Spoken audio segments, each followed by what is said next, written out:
so bright. Maybe the room is just too dark or something. Just out of that. Too bright. Still too bright. Okay. Hopefully this will be good enough.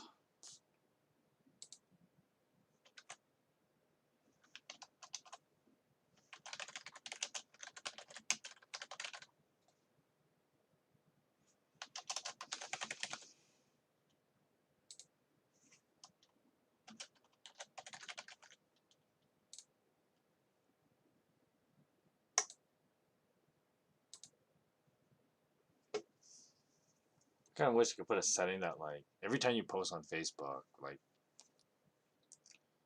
when you're doing, like, on your page. So when I'm doing a post on the Streaming Parson page, and then I post on it, and they'll be like, hey, you want to add these other things? I was like, no, stop asking me. I kind of wish there was a way to be like, stop asking me. But anyway, okay. Go back to home page. Okay. I want it darker like this. Because, like, of course, when I'm on, I've mentioned this like so many times, but like when you're on another, like when you have your Google, I use Google Chrome. So when I have Chrome open, when the screen just blares like white at me, I'm like, ah. Anyway, starting a little late, but we are here now. Hello and welcome to the Streaming Parson Reads from the Book of Judges today. And I know it's been a little while since I've done one of these, but if memory serves, I'm on Judges 11. Don't worry, I do actually write notes on it. I know exactly where I am. I'm just screwing with you. But we're on chapter 10, not chapter 11. Because I was... The weird thing about, like, chapter 10 and 11 is that, like, technically it starts at chapter... The story actually starts at chapter 11. But you have to read some of chapter 10 because of stuff won't make sense. And so I think I like read a little bit of chapter 10 and it was just like, well, this guy came around and that guy came around and then whatever, right? They only have, these judges have like 3 verses in the whole Bible, but then we actually get to the next story, right? But basically, well, no, I'll do a preface now since I've already started it. So basically, the last time I was reading, we had gone through Gideon's story, and Gideon is one of the more well-known judges, and you know, Gideon is the guy known for, like, you know, having this miraculous victory over like the Amalekites and their allies when God basically confused their armies and had them kill each other instead of Gideon needing to get his hands dirty. Basically. But then, of course, you know, the fall comes pretty quickly after Gideon's victory, and so Gideon's sons, basically, there's like more or less one of his sons from his slave woman in some place. Basically, this son, Abimelech, I think it's his name, if I remember right. Abimelech was basically like the bastard son from some slave woman, but he wanted to be, you know, in charge, and so he kills all his half brothers basically. But then, of course, you know, swift revenge on him, right? And so now Israel is now in turmoil again because, you know, no judges, and when it's kind of one of those weird messed up cycles where, like, okay, when God has a judge in Israel, then things are fine, and then, you know, God's like, okay, you don't need one anymore, and then like then everything goes to crap, right? And so now we've kind of gone through a little phase of that, of, you know, after there was no judge for a while, Israel committed sin, and then, you know, the enemies the enemies tried to invade Israel, and then they're like, oh, God, help us. And I was like, okay, fine, I'll send you another judge, right? And that's kind of where we start with chapter 10. So I'll be starting reading from Judges chapter 10. So give you a minute to flip over to that passage. I'm using the New International Version. But before we start reading, we're just going to do a quick word of prayer.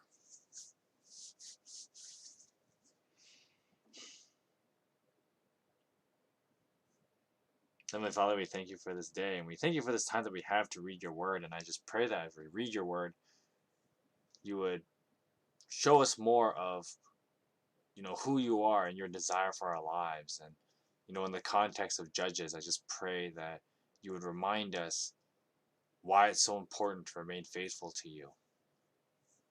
I pray this in the name of your Son, Jesus. Amen. All right, so let's just dive right into this, shall we? Chapter 10. So after the time of Abimelech, a man of Issachar named Tola, son of Puah, the son of Dodo, awesome name, Dodo, rose to save Israel. He lived in Shamir, in the hill country of Ephraim. He led Israel 23 years, and then he died and was buried in Shamir. He was followed by Jair of Gilead, who led Israel 22 years. He had 30 sons who rode 30 donkeys. They controlled 30 towns in Gilead, which to this day are called Havoth Jair. When Jair died, he was burned in Kaman.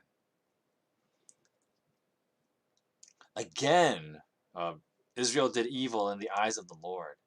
They served the Baals and the Ashtoreths and the gods of Aram, the gods of Sidon, the gods of Moab, and the gods of the Ammonites, and the gods of the Philistines. And because the Israelites forsook the Lord and no longer served him, he became angry with them. So he sold them out into the hands of the Philistines and the Amorites, who that year shattered and crushed them. For 18 years they oppressed the Israelites on the east side of the Jordan in Gilead, the land of the Amorites. There's the Amorites, and then now the Ammonites had crossed the Jordan to fight against Judah, Benjamin, and Ephraim. Israel was in great distress. Then the Israelites called out to the Lord, "We have sinned against you, forsaking our God and serving the Baals." Then the Lord replied, "When the Egyptians, the Amorites, the Ammonites, and the Philistines, the Sidonites, and the Amalekites, and the Maonites oppressed you, and you cried to me for help, did I not save you from their hands? But you have forsaken me and served these other gods, so I will no longer save you. Go and cry out to the gods you have chosen. Let them save you when you are in trouble." Because that sounds like a brilliant plan. But the Israelites said to the Lord, "We have sinned. Do with us whatever you think best, and please rescue us now." Then they got rid of the foreign gods among them and served the Lord, and he could bear Israel's misery no longer. When the Ammonites were called to arms and camped in Gilead, the Israelites assembled and camped at Mizpah. The leaders of the people of Gilead said to each other, "Whoever will take the lead in attacking the Ammonites will be head over all who live in Gilead." So, pretty short chapter, chapter 10. And so basically, yeah, as I kind of preface this whole thing, like, there were a couple of judges here and there. Like, some of these guys had, 5 verses between these two judges, Tola and Jair. So, whatever. But then we get to this later part where, Israel had it good for a while, and they, served whatever gods, right? And something in the story that I just found funny was where, God is kind of being, a smart ass with the Israelites, where the Israelites are like, "Oh, God save us," and he's like, where does he say it? This is starting from verse 11, he goes "Well, when you had all these other people oppress you, and you cried for me for help, did I not save you?" But then, oops, cat's here. But then God was after that, he says, "Well, now that you have forsaken me, why don't you ask these other gods that, you worship now, right? Why don't you let them save you?" Which is Which, if you really read it, and I know some people would say like, well, this makes God kind of like a major ass, right? Like, I mean, shouldn't God just go and save his people? But like, God does have a point, right? And he's kind of being coy about it too, where he's like, you chose to worship the gods of your enemies.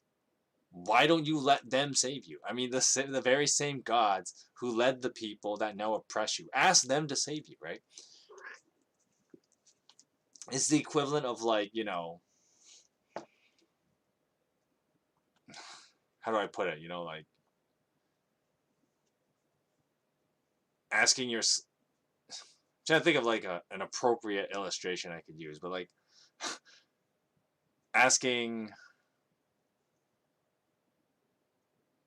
Well, when people talk about like how bad, like police brutality, for example, right? And it's like, well, why don't you ask like the state, to save you from police brutality? But at the same time, it's like, well, the state are the very people who fund them, right?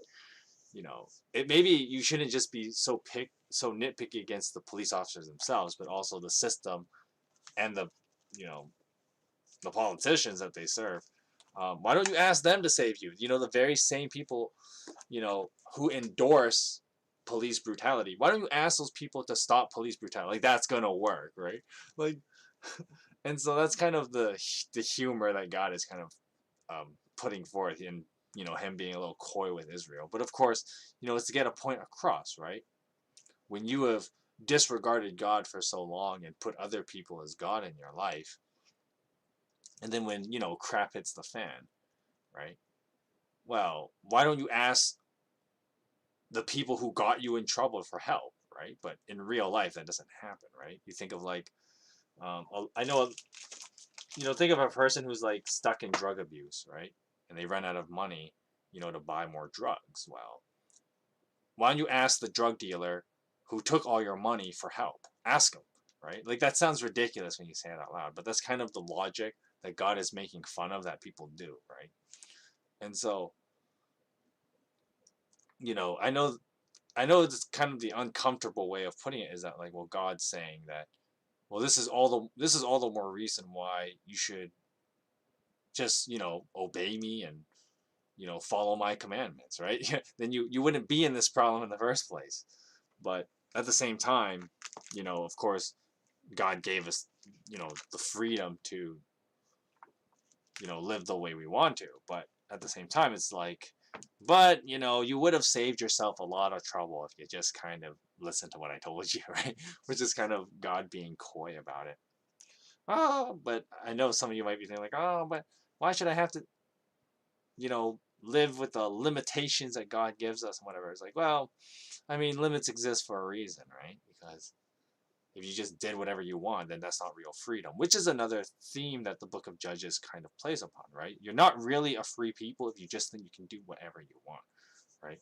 Because realistically, even if you don't believe in God, that makes total sense. You're not really a free people if you just do whatever you want, right? Because if you really just did whatever you want, you end up hurting other people along the way, right? You have to disregard other people's feelings and stuff like that. But that's the reason why in a society we give up certain like freedom, like our personal freedoms, so that we can live in harmony with other people. And of course, in the grand scheme of things, it's supposed to be a good thing, right? Because you know the collective is what makes society work, right? If you don't have that, then everything just starts crumbling, right? And so, I mean, if you think of the concept of work and having a job is basically the fundamentals of that, right? Like you give up this idea that people just give you stuff. You have to put in labor so that you can receive a contract with the rest of society, that you can acquire other things from society. That's basically how currency and economics works, right? In a nutshell. And so you give up some fundamental rights to do that, though, right? You have to give up that, you know, you are not in charge. You work for someone else, right?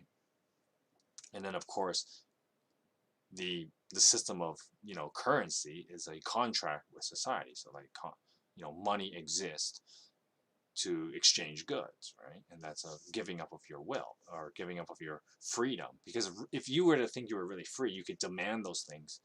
You know, I deserve, free food, free, housing, free whatever, right? But realistically, it doesn't make any sense, right?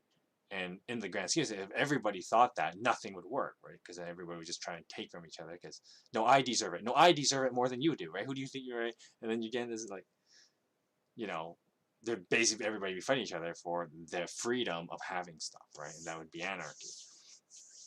But obviously, you know, what the Bible tells us in the book of Judges, that no, you're not really free if you think you can just do whatever you want, right? There has to be rules, and you have to follow them.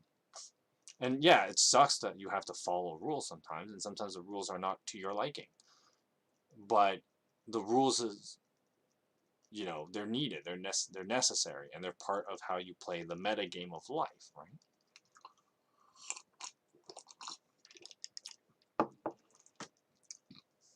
And so I just wanted to point that funny little observation in chapter 10 where God is being coy about it, right? He's like, why don't you ask these other gods that you worship now to save you? Why would you bother asking me, right?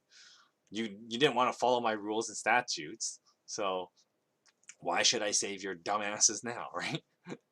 But of course, because God is loving, he decides, all right, I can't stand you guys being in misery anymore.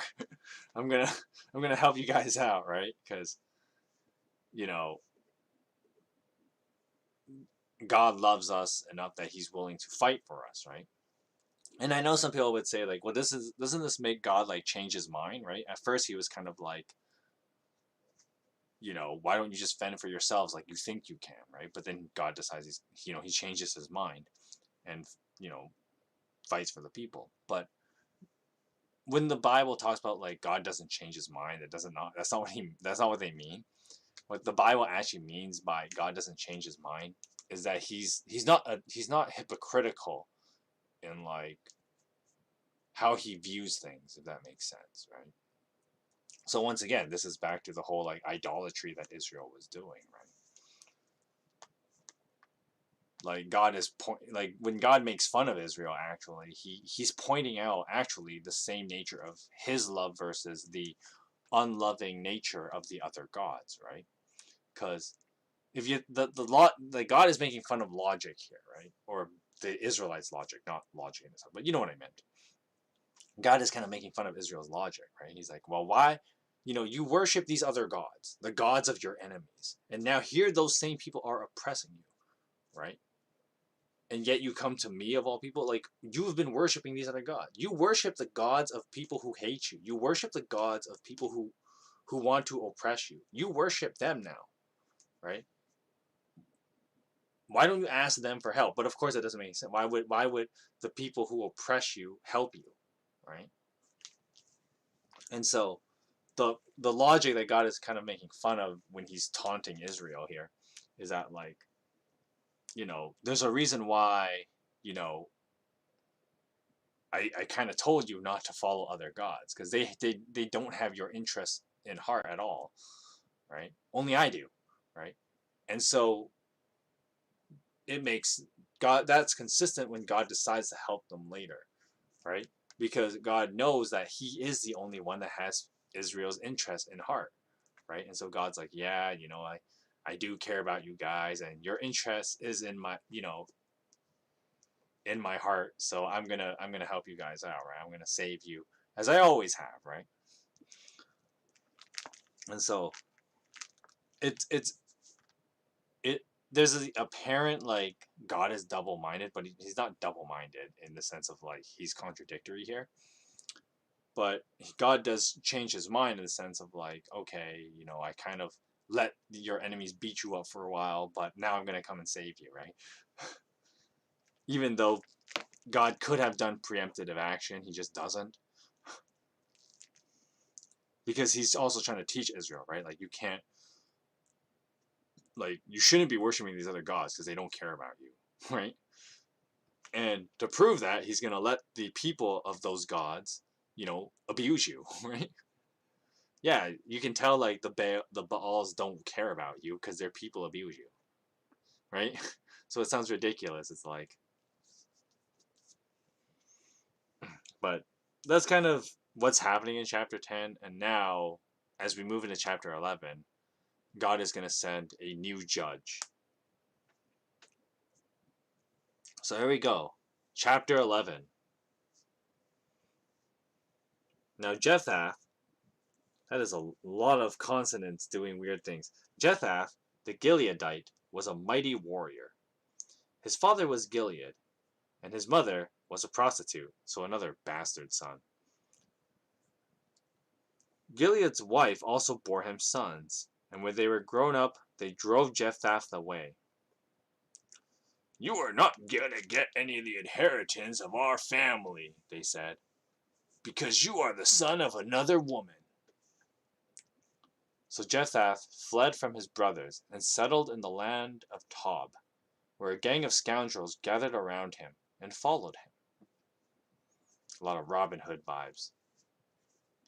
Some time later, when the Ammonites were fighting against Israel, the elders of Gilead went to Jephthah from the land of Tob. "Come," they said, "be our commander so we can fight the Ammonites." And Jephthah said to them, "Didn't you hate me and drive me out from my father's house? Why do you come to me now when you're in trouble?" The elders of Gilead said to him, "Nevertheless, we are turning to you now. Come with us to fight the Ammonites, and you will be head over all of us who live in Gilead." Sorry, I've got like a little itch in my eyelash area. And Jephthah, this is verse 9. Jephthah answered, "Suppose you take me back to fight the Ammonites, and the Lord gives them to me. Will I really be your head?" And the elders of Gilead replied, "The Lord is our witness, and we will certainly do as you say." So Jephthah went with the elders of Gilead, and the other people made him head and commander over them. And he repeated all his words before the Lord in Mizpah. Then Jephthah sent messengers to the Ammonite king with the question, "What do you have against me that you have attacked my country?" The king of the Ammonites answered Jephthah's messengers, "When Israel came out of Egypt, they took away my land from the Arnon to the Jabbok, all the way to the Jordan. Now, give it back peaceably." Jephthah sent back messengers to the Ammonite king, saying, "This is what Japheth says. Israel did not take the land of Moab or the land of the Ammonites. But when they came up out of Egypt, Israel went through the wilderness to the Red Sea and to the Kadesh. Then Israel sent messengers to the king of Edom, saying, 'Give us permission to walk through your country.' But the king of Edom would not listen. They sent also to the king of Moab, and he refused. So Israel stayed in Kadesh. And next they traveled through the wilderness, skirted the lands of Edom and Moab, passed along the eastern side of the country of Moab, and camped on the other side of the Arnon. They did not enter the territory of Moab, for the Arnon was its border. Then Israel sent messengers to Sihon, king of the Amorites, who ruled in Heshbon, and said to him, 'Let us pass through your country to our own place.' Sihon, however, did not trust Israel to pass through his territory.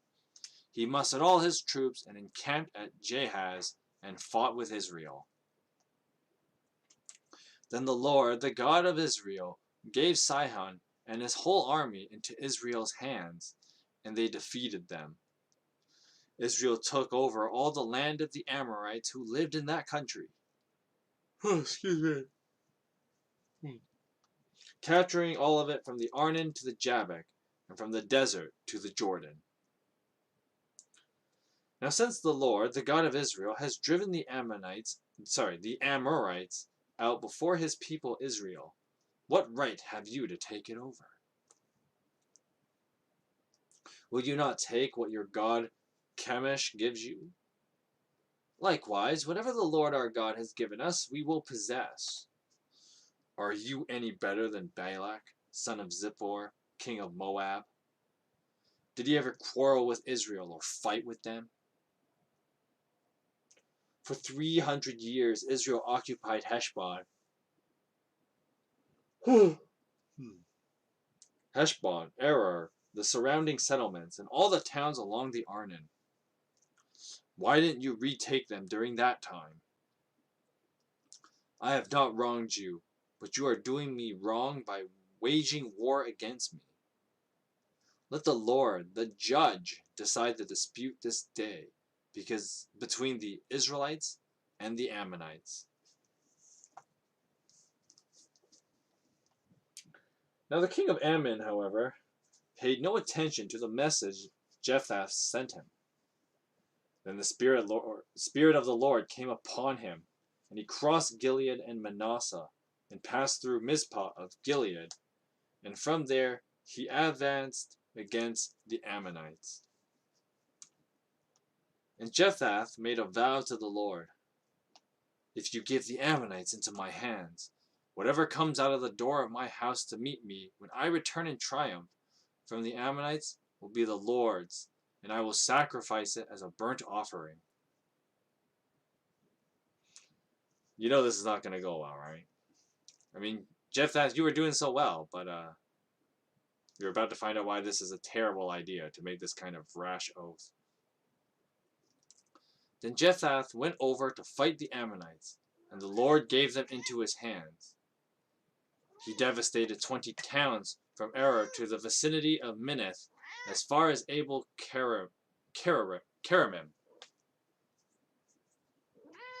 Alright, you gotta stop.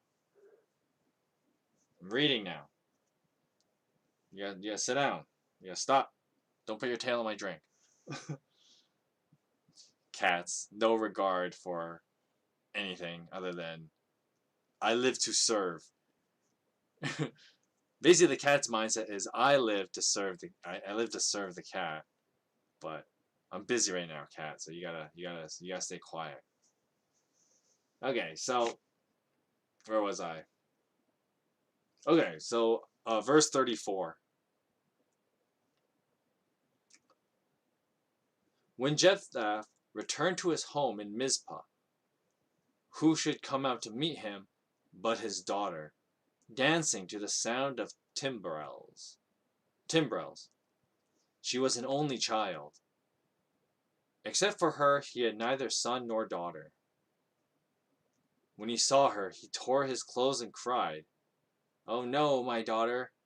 You have brought me down, and I am devastated. I have made a vow to the Lord that I cannot break." "My father," she replied, "you have given your word to the Lord.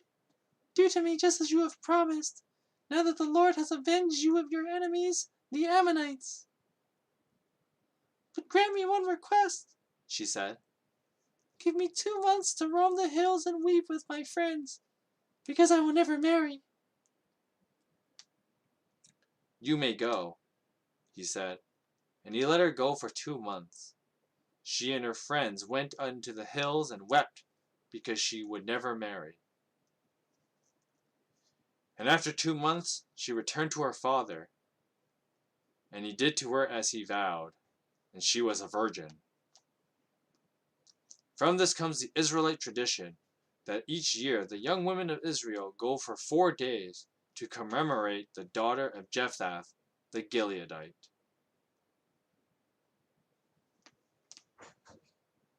Alright, so chapter 11 was a little bit of a doozy, but let's talk about it. So basically, Jephthah, it's funny because, he started out pretty well, right? He was like giving all big talk to like the Ammonite king, and he's like, "Oh, like why do you oppress us? Like we're not enemies." And of course, the Ammonite king's like, "Yeah, I don't care what you have to say." So basically, Jephthah was like, "All right, I'm gonna totally like destroy you now."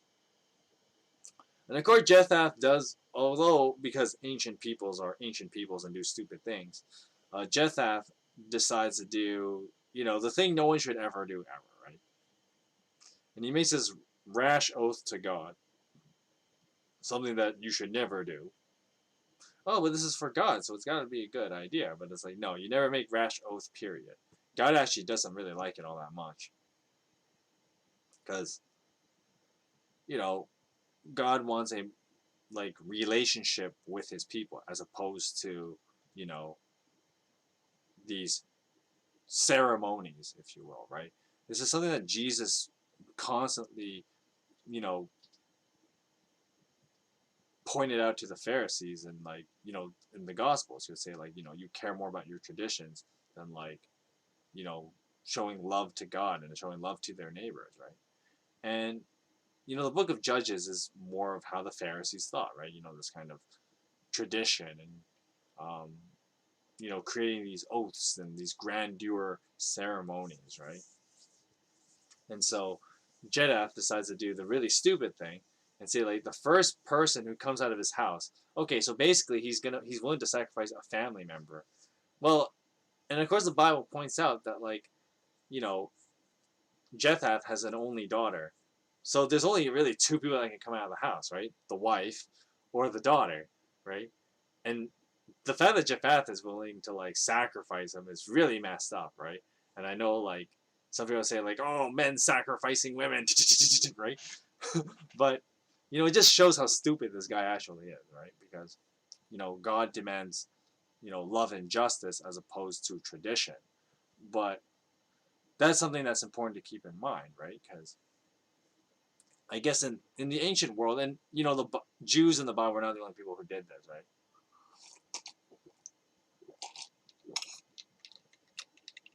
You find this in like the Iliad. You find it in yeah, the Iliad. Just remember which one of Homer's works it was. What in the Iliad?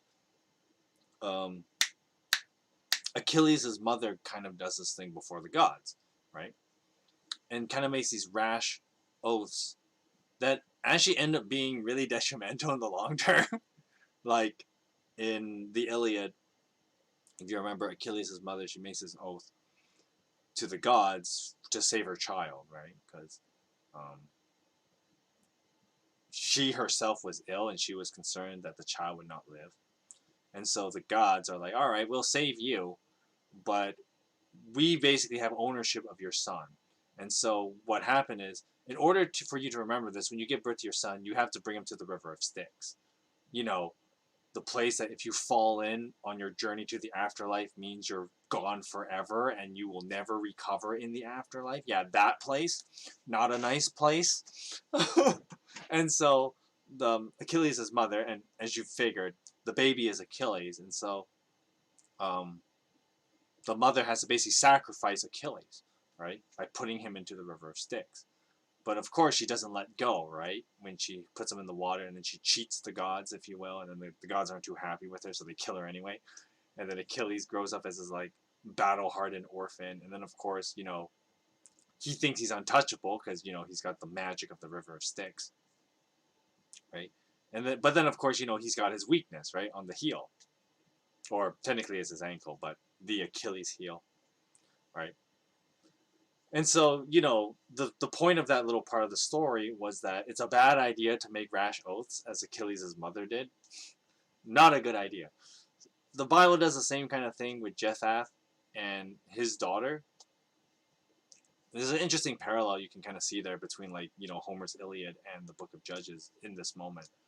But, you know, this kind of rash oath that a parent sacrifices a child. Right? Of course, everyone's going to point out that the Iliad did it better because, you know, Achilles' mother was willing to fight against the gods, right? But then, of course, that ends up getting her killed too.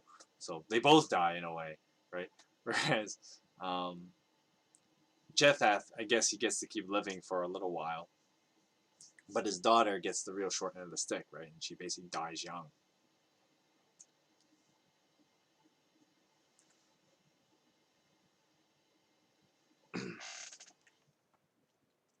Another neat little observation thing when you're reading through the book of Judges, well, reading chapter 11 of the book of Judges, and you parallel it with chapter 10 because you should read them.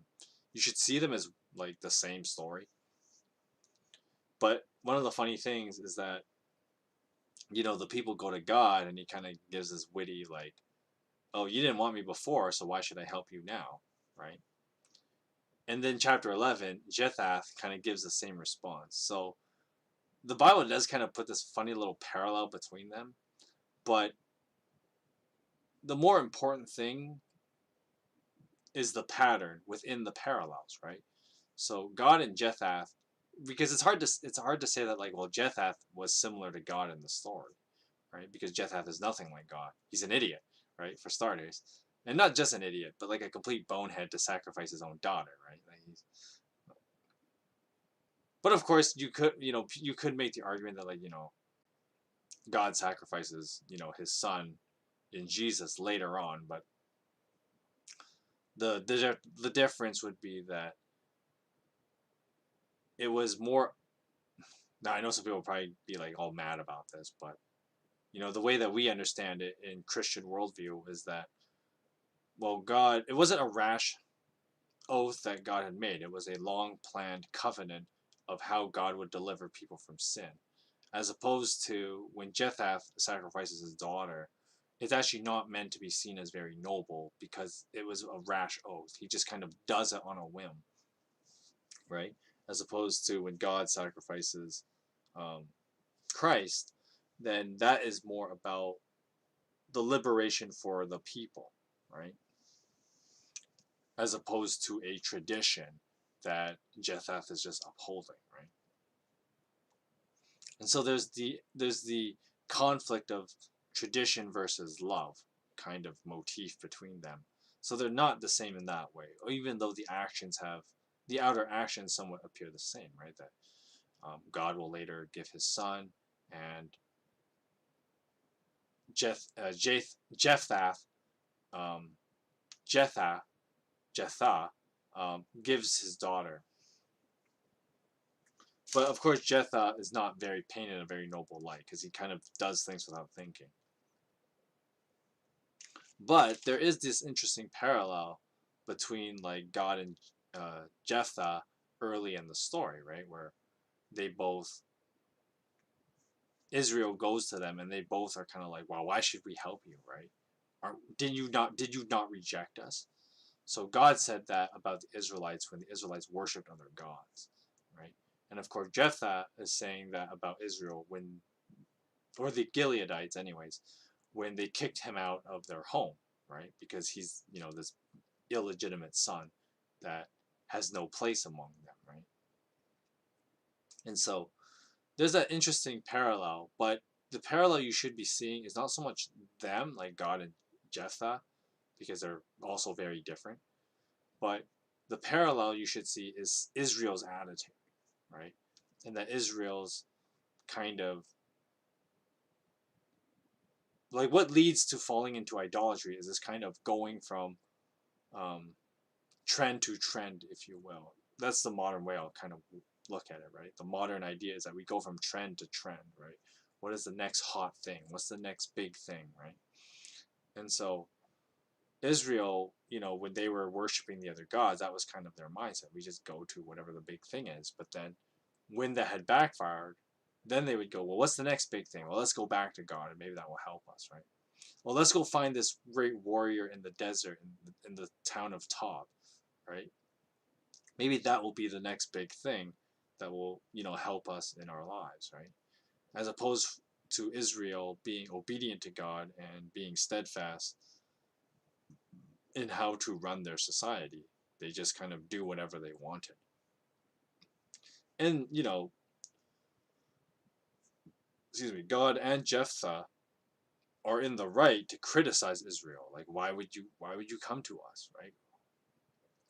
Did you not, like, you didn't care about us before, so why should we care about you now, right? And the interesting thing about looking from Jephthah's perspective, man, this guy's a hard name to pronounce, is that like he shows that more human dimension. So it's easier to see it, like it's easier to be empathetic when Jethro does it, right? When he's like, oh, why should I help you, right? You didn't care about me before. See, when he does it, we're quick to be like, oh yeah, like I agree with you, Jeff. Um, Why should you help these people, right? And once again, an important thing to remember as you read the Bible is that God is a person, right?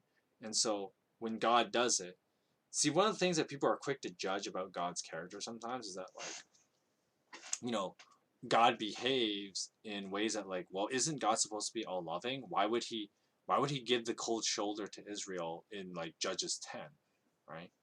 But we're quick to defend that same kind of behavior when a person does it, right? Because with the person, we can easily empathize with that, right? But it's funny where, like, with God, and God does it, a lot of people are quick to judge and be like, well, why would God be like, like that, right? He shouldn't be like that. But, the Bible uses these two stories to paint out, you know, the real problem is how Israel is kind of like, they don't want to own up to their problems and expect someone else to just take care of it, right? And someone that they didn't even care about much, right? So the Israelites expected God, who they had forsaken, to save them, just like they went to a guy who they kicked out of town because he was a bastard child. And so, to save them, and in this, for the same reasons, God and Jethro were like, no, we don't have to do anything for you. We owe you nothing, right? And so the parallel is interesting to see because it's also meant to remind us that God is a person as well, right? That, when we do things that piss God off, i.e., follow after idols and stuff like that, then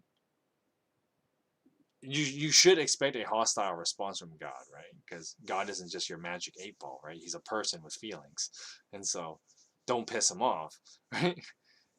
Because you're going to get the same kind of responses you're going to get from people when you piss them off, right? So, I mean, one way to look at it is don't go pissing people off, including God, right? So, which is a good rule to live by.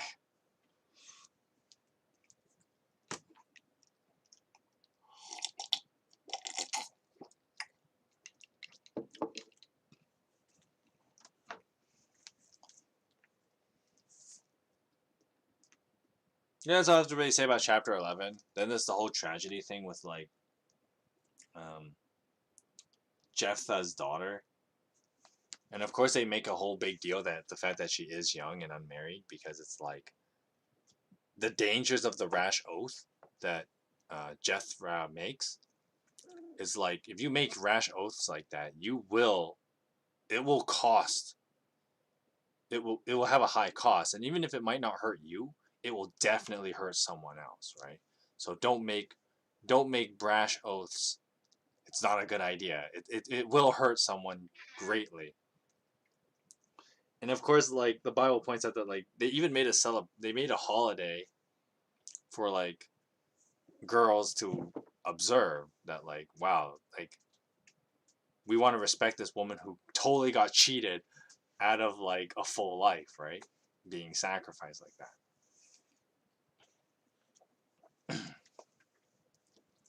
So that's chapter 11. Moving on to chapter 12. The Ephraimite forces were called out, and they crossed over to Zaphon. And they said to Jephthah, or Jephthah. This guy's a hard name to pronounce.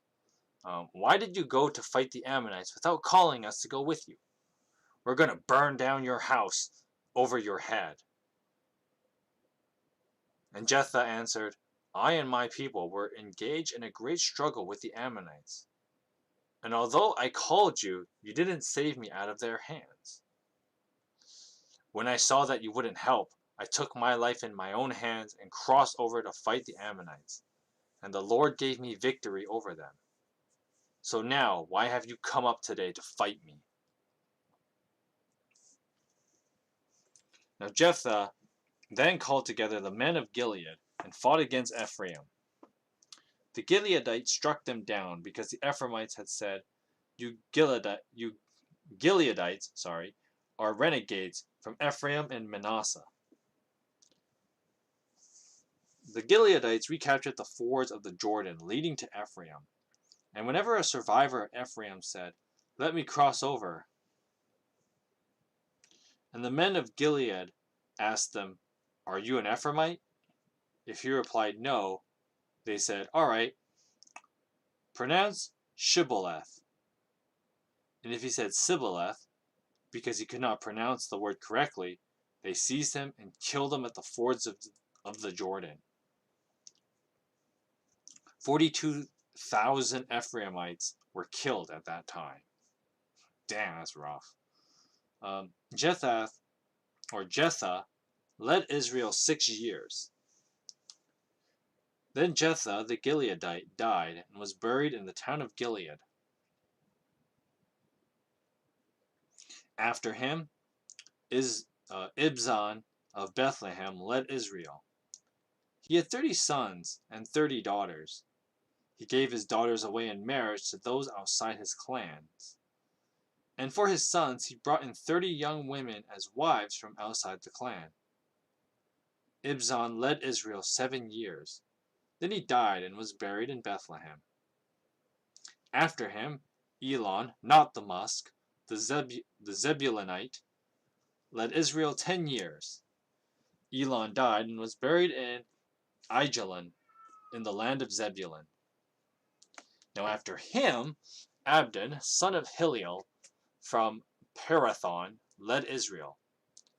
He had 40 sons and 30 grandsons, who rode on 70 donkeys. He led Israel 8 years. Then after Abdon, son of Hillel, died and was buried in Parathon, in Ephraim, in the hill country of the Amalekites. Boy, that was a mouthful.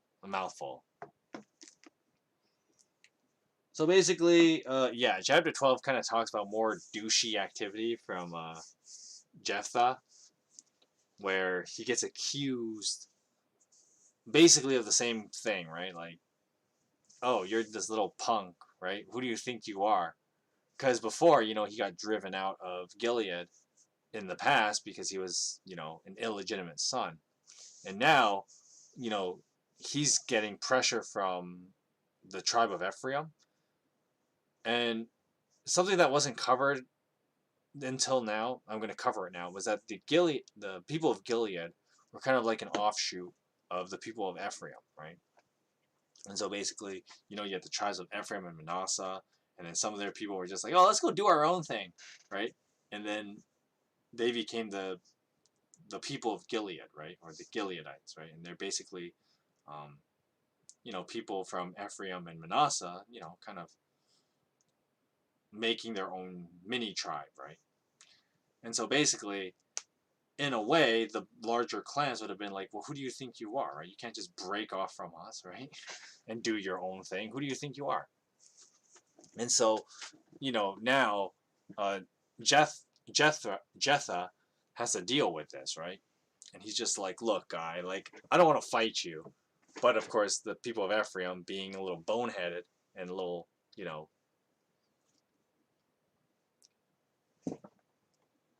unrelenting, they decide to pick a fight and they lose, right? And the part that's kind of awful is that Jetha is pretty ruthless about it. He's like, kill every last one of them, right?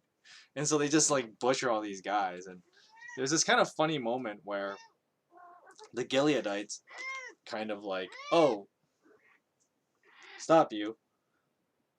They kind of like, oh, some Ephraimites might pretend to be one of us and try to escape. And so they had the whole like linguist test, like, pronounce this word, Shibboleth. And then the Ephraimites probably don't have, like, their accent is different, so they probably say it like Sibboleth, right?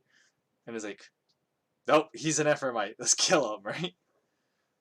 And, it's kind of like if, Canadians were fighting. It's like, say the word about, and then, you get a guy from, like, Nova Scotia say a boot.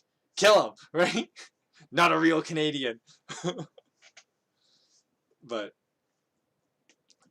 it was kind of one of those moments, and it just shows that, like, yeah, the people of Israel are pretty ruthless, right? Because Sure, they just got liberated fighting the Ammonites, and then all of a sudden they're like, "Oh, we're just gonna fight each other because we got nothing better to do," right?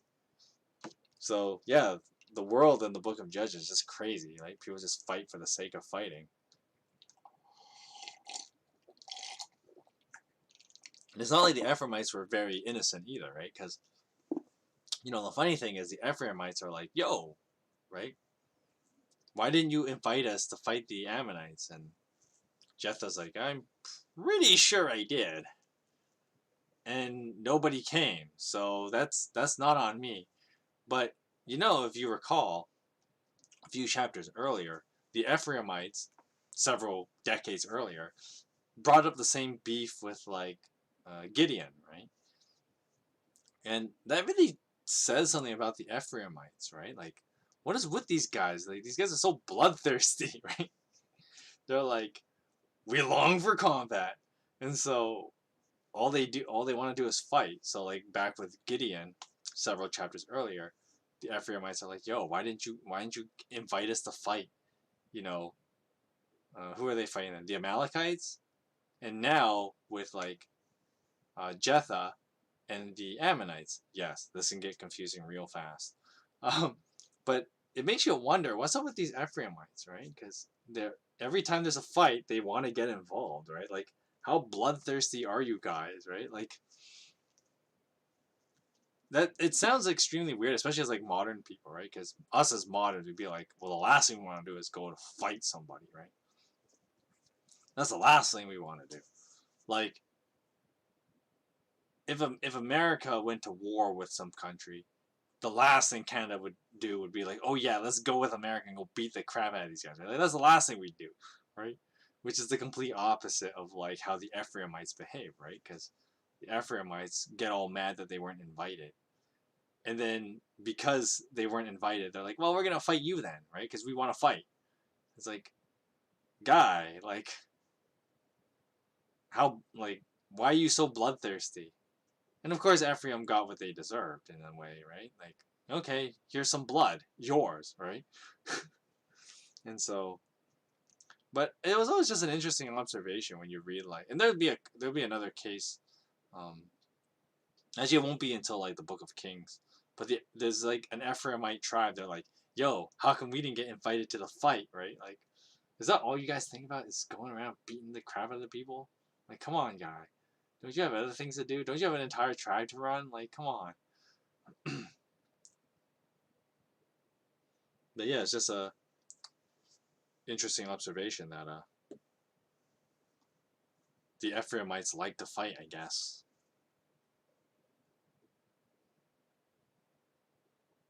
Alrighty, I'm just looking at our time here. We're in about an hour. Let's look at how much longer this is. Actually, we're near the end of the Book of Judges.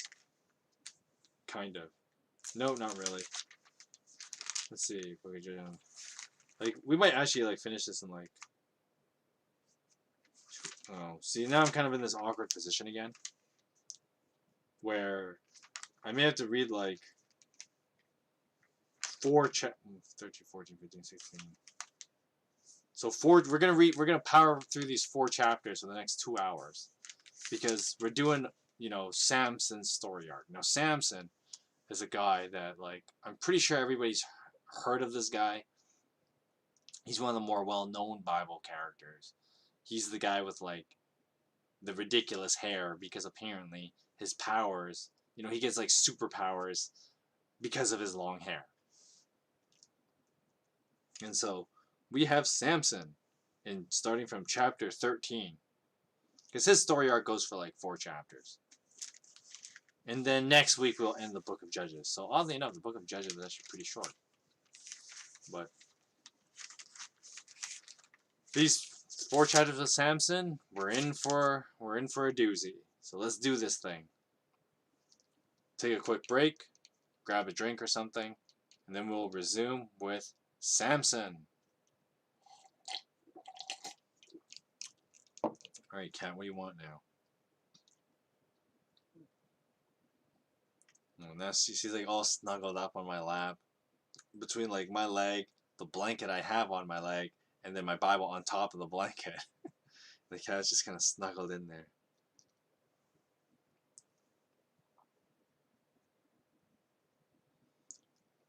You can't really see her. I don't want to move my camera actually, but I would show you. But like,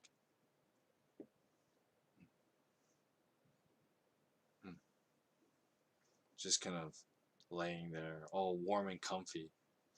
Because I guess like, well, part of it is that like it's always cold in Canada. Well, not always cold, but like, I mean, we're like in April, and it's still like less than 10 degrees Celsius outside. So like it's relatively cold. So like, and the cat and my cat's pretty old too, so I guess she gets cold pretty easily. So she always wants to be like somewhere that's warm. And I mean, what's better than just stealing human body heat? So that's why my cat's always on my lap. Not because she likes me, but because, you know, she needs my body heat.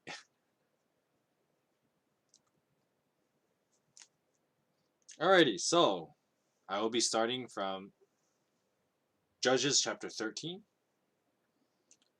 Hope you guys are ready.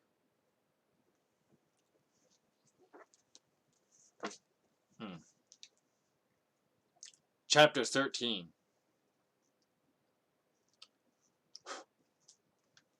Now again, the Israelites did evil in the eyes of the Lord. Surprise, surprise. So the Lord delivered them into the hands of the Philistines for 40 years. A certain man named Zorah, named Manoah, from the clan of the Danites, had a wife who was childless, unable to give birth. The angel of the Lord appeared to her and said, "You are barren and childless, but you are going to become pregnant and give birth to a son. Now see to it that you drink no wine or other fermented drink, that you do not eat anything unclean. You will become pregnant and have a son whose head is never to be touched by a razor, because the boy is to be a Nazarite, dedicated to God from the womb. He will take the lead in delivering Israel from the hands of the Philistines." Excuse me. Then the woman went to her husband and told him, A man of God has come to me. He looked like an angel of God. Very awesome. I didn't ask where he came from, and he didn't tell me his name. But he said to me, I will become pregnant and have a son. Now then, drink no wine or other fermented drink, and do not eat anything unclean, because the boy will be a Nazarite of God from the womb until the day of his death. Then Noah prayed to the Lord, Pardon your servant, Lord. I beg you to let the man of God you sent to us come again to teach us how to bring up the boy who is to be born. Now God heard Manoah, and the angel of the Lord came to the woman while she was out in the field. But her husband, Manoah, was not with her. And the woman hurried to tell him, He is here, the man who appeared to me the other day. Manoah got up and followed his wife.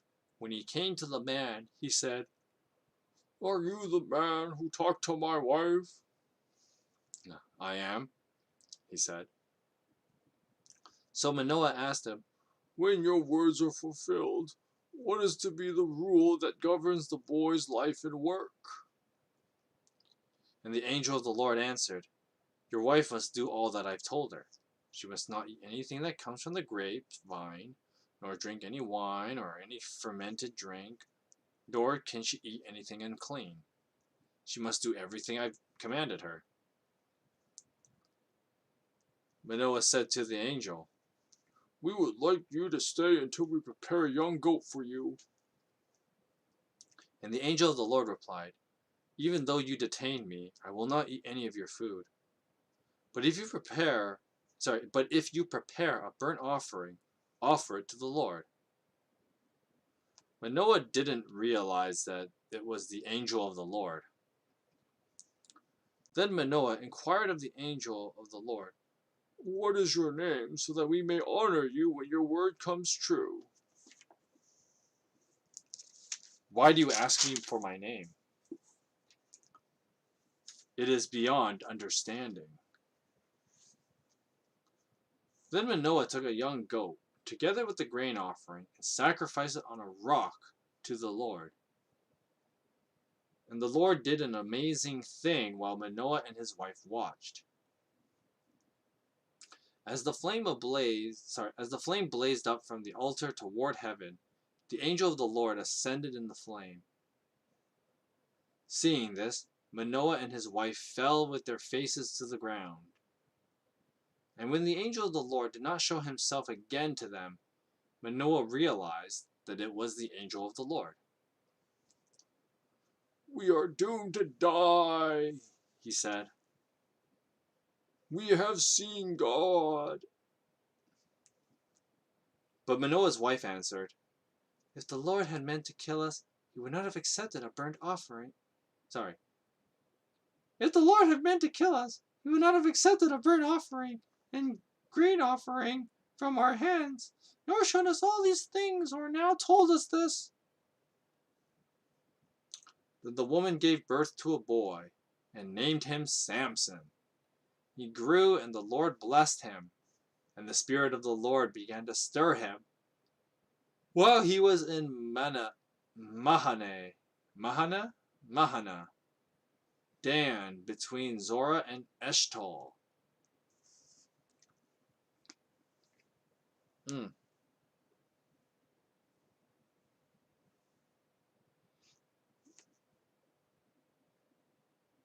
You done? You done?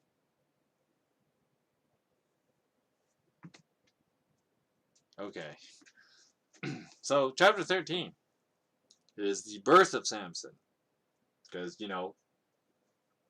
all the heroes got to have an origin, I guess. So,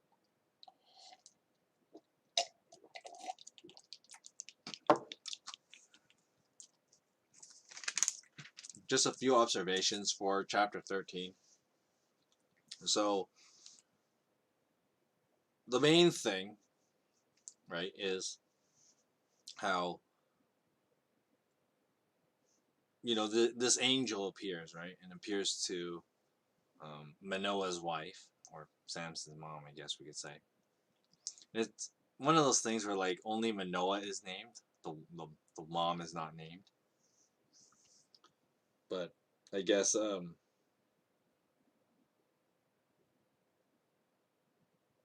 once again, it might be for like rec or annal reasons, like when the story was documented, right? And they kind of just like they keep like household heads, right? So like since Manoah was the man of the house, if you will, then only his name would have been recorded. Of course, like Samson would be a name of his own as he grows up, but it's not like, oh, like patriarchy, right? Only the man is acknowledged. It's like it's just a way that, like, when you have limited space and limited writing, it's not like, you know people had like computers to write this stuff down with, right? So when people had to keep records of like this happened and that happened, they probably had to like shorthand everything, right? Of course, you can make the arguments like, well, why didn't you just write her name down? Because that would have been less work than to say like Manoah's wife every time, right? But I mean, I guess once again, the way of ancient documentation, right? Manoah would have been the only name, and in a way, Samson doesn't really have a name until like he becomes his own person, a little bit later in the story, right? Like we know who Samson is, but like in ancient texts, he would not have been really like known until he was a grown up. And of course, the Bible kind of shows this, right? Like the next chapter, Samson's already an adult, so I mean, you can't keep any records of a young Samson because no one would have cared about a young Samson. No one would have wrote anything down, right? He didn't have his own name when he was a kid. But that's the reason why they do that. It's just a documentation thing. And you find this in like a lot of ancient records in the ancient world, right? Greeks actually did this. The Romans did this. Um, ancient, you know, Chinese families, they like every culture did this, right? You only really record the patriarch of the family, and then everyone else is just kind of like the wife of so and so or the son of so and so, and daughter of so and so, right? And only the head of the house actually had a name, right? And this is true in all kinds of storytelling as well, right? Because once again, um, when you're recording these documents, and so that's another thing about the Book of Judges that's interesting to keep in mind, because it's written down as if it were like an actual document as opposed to like a story, right? Because in a mythological story, you can kind of just make up names for everybody, especially if none of these people really existed. You just make up everybody made up name, right? And so the Book of Judges is not written this way. It's written like ancient documents, right? As opposed to like a story, right? Even though I refer to it as a story, but when I say a story in like, oh, the Bible stories, I kind of like, well, this is just more of the narrative, as opposed to like when you talk about like, okay, a story where everybody has a name, right? It's more like a piece of fiction. And that's what you find in a lot of fiction too, right? Like, just take any fiction, right? Everybody has a name, right? Because it's easy in a piece of fiction, you're not infringing on anything, right? Like, you don't need to ask anyone's consent to use these names because they're all fictional characters. So you just give everybody names or whatever, right? Yo, you're back. But in the Book of Judges, since these are documents, historical documents more than likely, well, I guess the version we have in our Bible are like a preserved compilation. So another thing too, when I talk about like the Bible documents in the Book of Judges, remember we are also just getting like highlight documents as well, so they're not full documents. But that's nitpicking aside, and not particularly relevant to what we're reading. But we do have to keep that in mind though as we read, why the Bible's the Book of Judges is the way that it is, right? And it's kind of really chopped up because it's kind of treated like, oh, these are just more like main stories that happen, these main events that happen during this time period, as opposed to like full, you know, full records, because they're not full records. Don't do that. Hopefully she didn't rip any pages here. Sorry, I just gotta. You gotta stop doing that. Just sit down, No, I'm not here to serve you right now. Sit. Okay. Anyway, the other thing in chapter 13 is kind of like, a typical like story trope, which is kind of ironic. I just talked about how like the Book of Judges is treated like news articles. Um, they use some like trope elements that you find in other Bibles narratives, where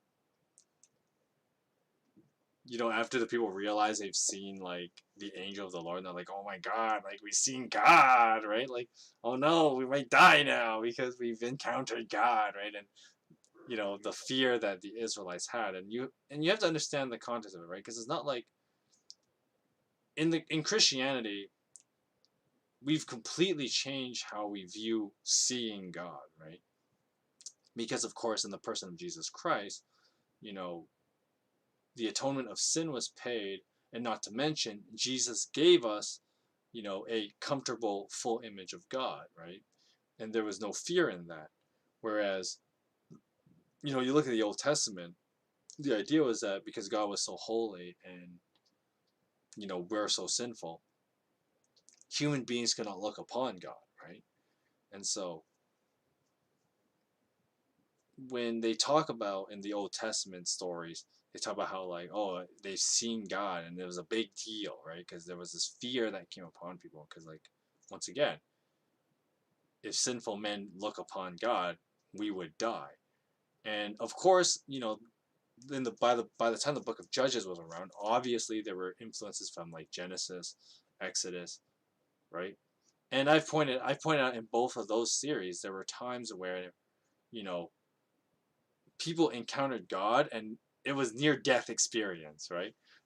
And so the famous one is where like Jacob wrestles with God, right? And they basically have this like fight until like the morning comes, right? And the fight actually leaves Jacob like disabled, like he gets like his leg socket kind of like disconnected permanently or something like that, right? And so like Jacob almost has his near death experience, and then Moses in Exodus 4 has a near death experience when he meets God for the first time or the second time, right? Because he meets him for the first time in the burning bush, which hilariously does not get him near killed. But then the next chapter, Moses almost has he has a near death experience when he encounters God, and so, and of course, there was the whole story with like the Israelites in the desert and their whole fear when they see God, enter the mountain in the black smoke, right? And the Israelites are like, oh, we can't go near that, right? Like if we go near God, we see God, we're gonna die, right? Moses, you go, right? And so those stories would have been known and memorized by the people, right? So when Manoah reacts the way he does in the story, it's actually meant to be taken as pretty normal because of like all the other understandings about who God is and what would happen if you encountered God, which is something that's obviously lost, today because, in the Christian worldview, since Jesus had appeared toward us and gave us, you know, the loving manifestation, if you will, of God in his, you know, loving sacrifice of Christ, then we don't have that same fear anymore. We're not supposed to, right? We can be confident in approaching God because we have Jesus, right? We can be confident in that. But that was not the mindset that was around the book of Judges for obvious reasons.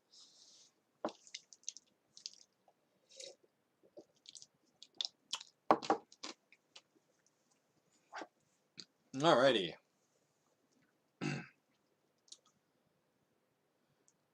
Anything else to talk about? Chapter 13. Not really. There is the whole Nazarite vow thing. Now, I skipped in, I want to say it might be, I think it's in Deuteronomy.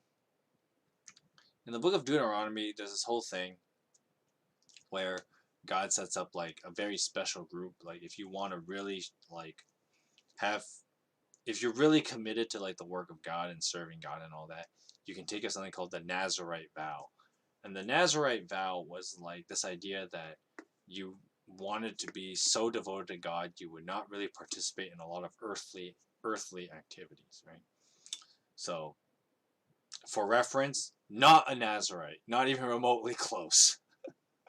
um, if I were to make like, okay, so in the Bible when it's talking about a Nazarite, it's like, okay, they would often shave their heads, even though Samson kind of goes the opposite direction. Samson is not to have a razor on his head, but like a thing that they don't do is that they don't drink wine. They don't eat. They have a much more strict diet because they wouldn't eat things that would even be remotely bordering clean and unclean foods, right? Now you're probably wondering, well, what would be like bordering clean and unclean food? Well, for most of us modern, especially North Americans, steak is a good example, right? I'm one of those people who love my steak a little bit more rare.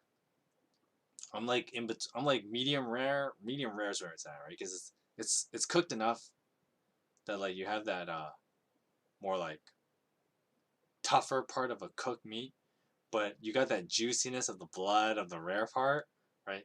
But of course, if, in Jewish dietary laws, you can't eat um, bloody animals, right? So rare steak off the menu, right? Damn, rare steak is so good though. But like, um, so like a Nazarite would not eat steak, right? You would not be, no grilling your beef, right? Because you can't have like a steak style, right? Because steaks can go from well done, which is way too overcooked. You might as well roast it at that point, or like um, you might as well full roast it at that point. Um, to like rare or blue rare, but blue rare is kind of, in my opinion, blue rare is a little bit, it's kind of gross. You might as well just like not eat, you might as well not have cooked it at all. But like, um, but like in the Nazarite vow, certain things like that's what I mean by like a borderlining clean unclean, right? Because technically, cows fair game, but because of different ways of cooking beef, right, you can turn your beef into clean or unclean food. And so a Nazarite would not eat anything that bordered that. So no steak, and like that's even more strict, right? Because you think of like all the things that S is, well, depending on what kind of person you are. I'm gonna speak from more personal perspective. Like I eat all kinds of things. I eat basically anything. I'm a disgusting human being. Um, I mean, if a Jew watched what I ate, every Jew would think I'm a disgusting human being because I eat basically anything. Because there's just so many things that are so good out there, right? Like lobster, yes, right? Like, but anyway, sorry, I'm just thinking about food because I eat a lot too. So I eat anything and I eat a lot of anything. Truly disgusting, right? But with the Nazarite vow thing, to get back to on topic here, you would not eat anything that would borderline, breaking any rule. They were really strict on those kind of things, right? And then, of course, wine was taken out because, wine was a pretty regular thing that people drank. And, of course, for the longest time, alcoholic beverages like beer and stuff was actually just commonplace, mainly because water conditions were so bad in the ancient world because, high level filtration did not exist back then. So people didn't drink water. You don't drink water like, all our modern athletes do. That's ridiculous, right? It was unsafe because, bacteria and stuff and were in the water, right? But alcohol was used to kill all those things. And so you would mix your alcohol and then you ferment the alcohol, right? Properly, right? And you get a pretty decent drink. But of course, that's why everybody was drunk in like you read like medieval, like even in the Dark Ages, that's why everybody was drunk all the time, right? Because everybody just drank beer all the time because it's the only thing people drank, right? So, but with Nazarite, they would have to drink. Well, they would have to drink water, which was, risky, but at the same time, I mean, I guess if you drank from a brook or something, I guess, or like you live close to a glacier where the water is like more fresh, right? Then you were safe, but at the same time, that was like a pretty bold move, right? Because in the ancient world, everybody would have been drinking like wine and beer because it was safer, right?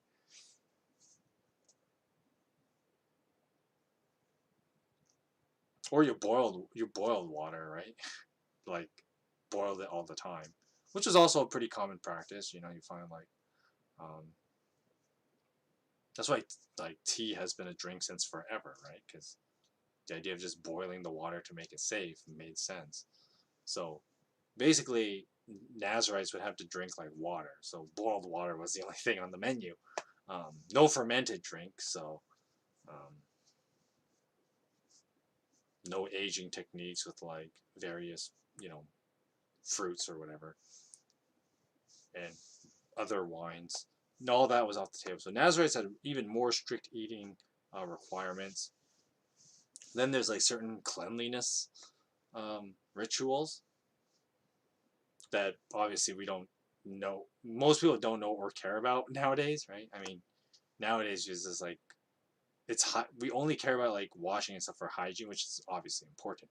But in the ancient world, because you couldn't shower all the time, because one, running water didn't exist. Two, easy access to water didn't exist, right? So washing had to be done in certain ways in the ancient world, and Nazarites had to do additional stuff to those washing ceremonies, right? But of course, nowadays we just kind of just wash all the time because we have, you know, access to a lot of water. Thank God for modern plumbing, right? Thank you, but like, because ancient world sucks. But Nazarites had to do additional like cleaning rituals. So the Nazarite had to do all this extra stuff on top of like not being drunks and whatever. But like one of the things that people forget was that like the average person in like ancient Israel, they're pretty regular people. They ate whatever, drank whatever, right? I mean, obviously there were certain things they weren't allowed to eat or drink, right? The eating ones are easy to talk about, right? There's the no pork thing, right? But like no shellfish. But aside from that, like for the most part, they're the average Israelite kind of did regular people things. Maybe like steak was on the menu, right? And some people like it a little more rare. Some people like it not so rare, right? Because people were a little bit more modern than we thought that they were, even though they're the ancient world. It's kind of weird to think of it that way, but they're a lot more modern than we think that we give them credit for too, right? So, rate the average Israelite would have, eaten pretty regular things, right? But a Nazarite would have to follow certain rules and be way more strict, right?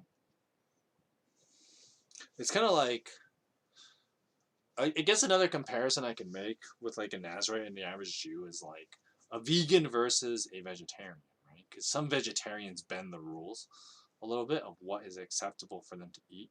But vegans are like straight up like no meat product, no meat byproduct, right? And so it's like basically vegetables, water only, right? With your occasional soft drink, but like none of this other stuff, right? Um, because a vegan would not eat anything that was meat or meat byproduct, right? As opposed to a lot of vegetarians, they would be, some of them are a lot more lenient than other ones, right? Some vegetarians would not eat meat, any meat. Some would eat fish, but isn't fish a form of meat? And uh, some vegetarians will still have some animal byproducts. So milk was okay for some vegetarians, but if you were a vegan, you wouldn't have milk, right? So you can make similar comparisons with like the Jewish dietary laws between like the average Israelite and a Nazarite. And of course, once again, the point of the Nazarite was that like, no, we go all the stops when it comes to like how we follow, some of God's commandments, right? And to show that we're really hardcore about it. And that was kind of the whole thing about being a Nazarite. But the funny thing is, I just gave this long explanation about how like holy the Nazarite appears because of like how close they are to God's commands and stuff. Well, let's just say the Bible likes a good laugh. So irony is about to happen as we read chapter 14. Dumb cat. Anyway, now I'm covered in cat fur. And it's like easily shows on a black shirt, right? But anyway, chapter 14.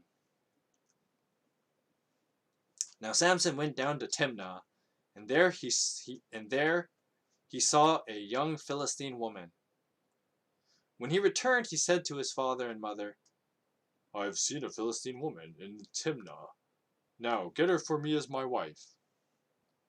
And his father and mother replied, Isn't there any acceptable woman among your relatives, or among all our people? Must you go to the uncircumcised Philistines to get a wife? But Samson said to his father, Get her for me. She's the right one for me. The parents did not know that this was from the Lord, who was seeking an occasion to confront the Philistines, for at that time they were ruling over Israel. Now Samson went down to Timnah together with his father and mother. And as they approached the vineyards of Timnah, suddenly a young lion came roaring toward him. The Spirit of the Lord came powerfully upon him, so that he tore the lion apart with his bare hands, as he might have torn a young goat. But he told neither his father nor his mother what he had done. Then he went down and talked with the woman, and he liked her. Now some time later, when he went back to marry her, he turned aside and looked at the lion's carcass, and in it he saw a swarm of bees and some honey. He scooped out the honey with his hands and ate as he went along. When he rejoined his parents, he gave them some, and they too ate it. But he didn't tell them that he had taken the honey from the lion's carcass. Now his father went down to see the woman, and there Samson held a feast, as was customary for young men. When the people saw him, they chose 30 men to be his companions. Let me tell you a riddle, Samson said to them. If you can give me the answer within the 7 days of the feast, I will give you 30 linen garments and 30 sets of clothes.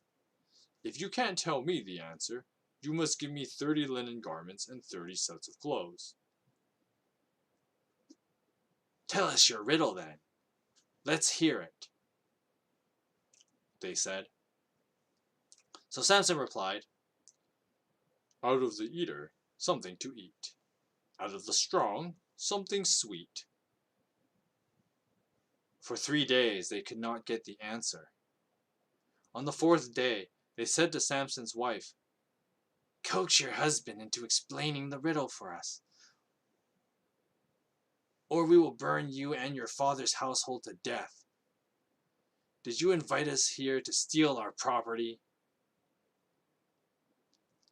Then Samson's wife threw herself on him, sobbing, "You hate me. You don't really love me. You've given my people a riddle, but you haven't told me the answer." "I haven't even explained it to my father or mother," Samson said, "so why should I explain it to you?" So she cried the whole rest of the 7 days of the feast. So on the 7th day, he finally told her, because she continued to press him.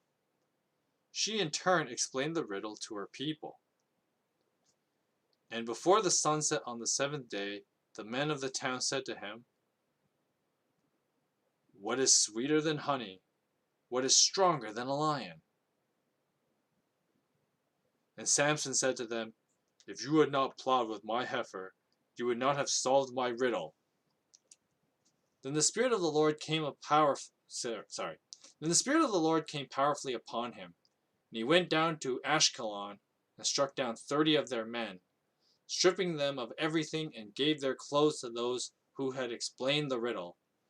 Burning with anger, he returned to his father's home, and Samson's wife was given to one of his companions who had attended him at the feast. So, Samson, he's an interesting character, right? Because, a lot of people remember Samson as like this super strong guy that fought all these Philistines, and delivered Israel. But Samson has a pretty terrible, life and life story, I guess, right? Because, from the get-go, we've just read in chapter 13 that, Samson's parents were supposed to raise him as a Nazarite. And we immediately see that, Samson isn't holding this up all that well, right? Of course, the Bible does go out of its way to say that, God was using this so that, Samson could be used more effectively against the Philistines. But it's kind of funny where, the angel talks about how, Samson, commands the parents to raise him as a Nazarite. But then here we have, Samson doing everything but Nazarite stuff, right? So, beginning of the story, Samson, is attracted to a Philistine woman, right? Normally, the Nazarite vow usually calls a celibacy, but there were times where, a Nazarite man would marry, a Jewish woman within their tribe, right? And so, Samson already breaking one part of the Nazarite vow, going for a Philistine woman. Then, let's see. Then he goes to...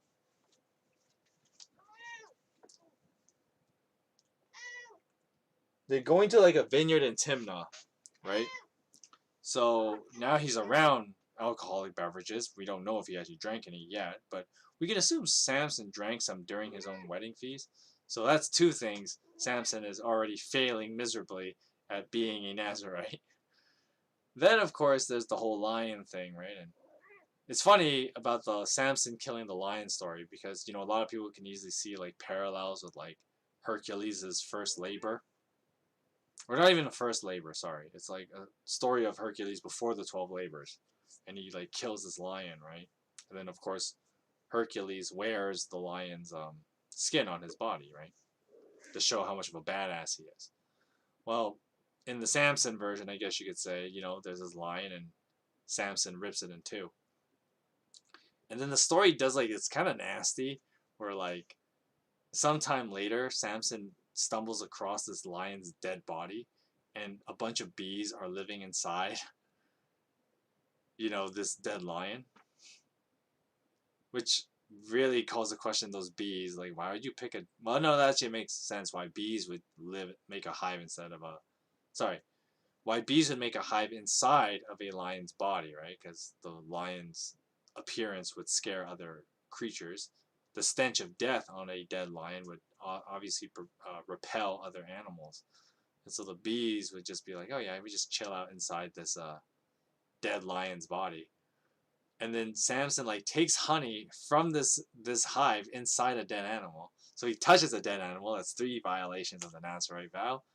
I mean, not even Nazarite, like touching a dead animal in general, minus a sacrifice or cooking, right? That's why you can't say like Jews aren't allowed to touch dead animals, period, right? Because you have to be able to cook an animal, and that counts as a dead animal. So, but like an animal carcass, like a lion's carcass, right? You're not supposed to touch that. So that's 3 things of the Nazarite vow broken. Then Samson takes honey and he eats it. So that's 4 things that he just breaks. Like just a great track record here, Samson. Right? And of course he goes a step further and feeds it to his parents and doesn't tell them that, he got honey from inside a dead animal. Which makes sense why Samson never explained the riddle to his parents, because then he would be confessing that he ate honey and from a dead animal, and those parents ate that same honey from the same dead animal. So yeah, real great track record here, Samson. Not the brightest guy, and one of the things that the Bible kind of point out later is that Samson's he's not a very bright guy. He's kind of an idiot, really. And so, the funny thing is, with that being said, who's the real idiot, right? Samson or these 30 attendees that, 1, take a bet they can't win, and 2, can't seem to figure out a really easy riddle, right? Because it's funny where like Samson has this riddle for them, right? And he points at like, okay, out of the eater something to eat, out of the strong something sweet. Like in actuality, that's actually very easy to solve. A 5th grader could probably solve this. It's just kind of funny that like, yeah, these 30 attendees that Samson makes a bet with, 30 minds couldn't figure this out. How are the Philistines like oppressing the Israelites for 40 years if 30 Philistines couldn't figure out a riddle that a 5th grader could probably solve? But that's just me being nitpicky. But and then like Samson commits violence. So that's 5 things that Samson not doing very well with the Nazarite vow, right? not not a good track record. Not looking good, guy. But of course, this for Samson's to be betrayed by his wife. It does build up to the next chapter, so obviously this has relevancy, but it just really also shows how stupid Samson is as a person. What were you expecting was? Oh, excuse me. What were you expecting was gonna happen anyway? You meet some random Philistine woman and you want to marry her. You don't like. Come on, y'all. Like, things are gonna go south pretty quickly, especially when she's part of a people group that hate you and oppress you. But hey, what do I know?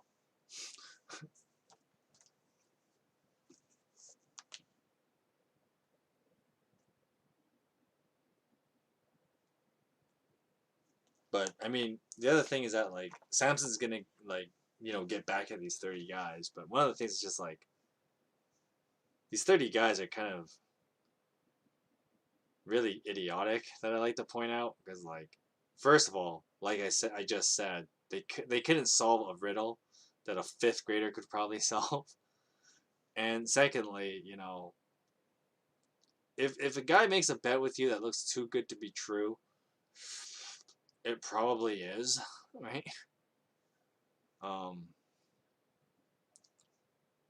Like, wow.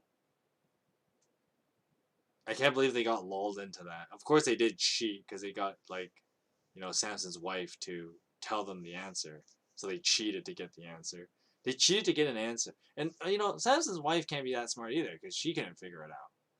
I mean, for some reason, maybe this is just me being really nitpicky, but, like, and maybe part of why, a fifth grader could probably solve this riddle is because, once again, understanding modern literature as modern people, we can figure out stuff like this a lot easier.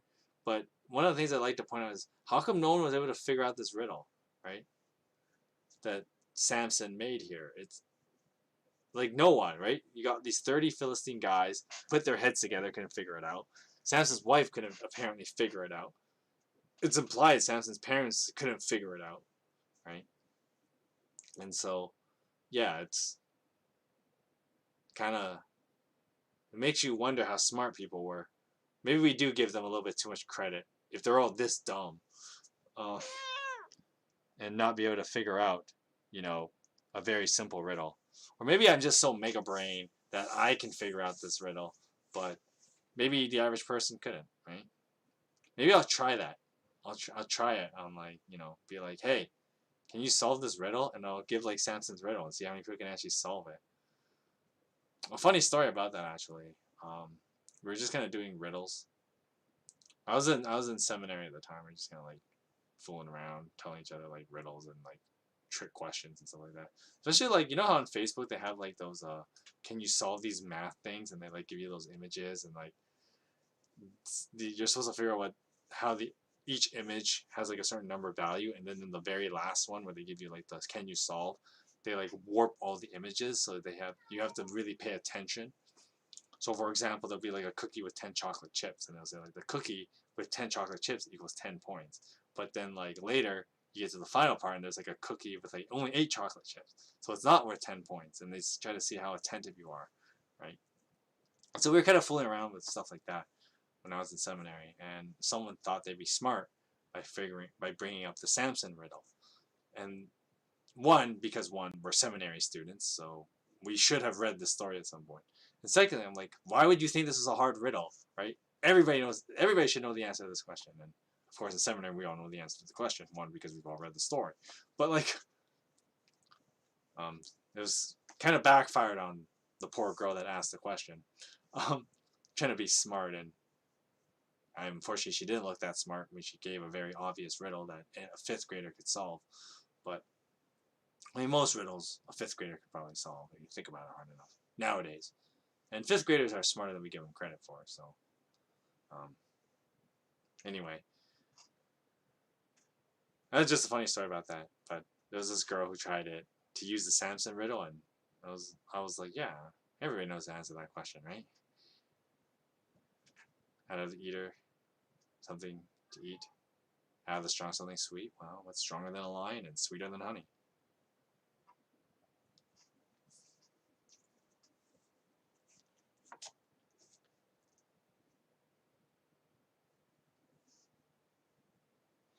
Okay, so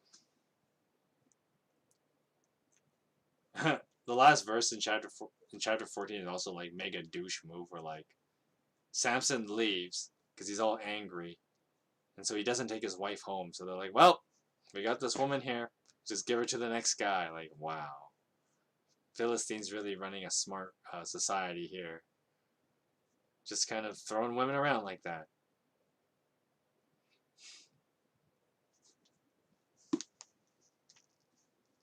And that's the real reason why calling someone a Philistine is an insult.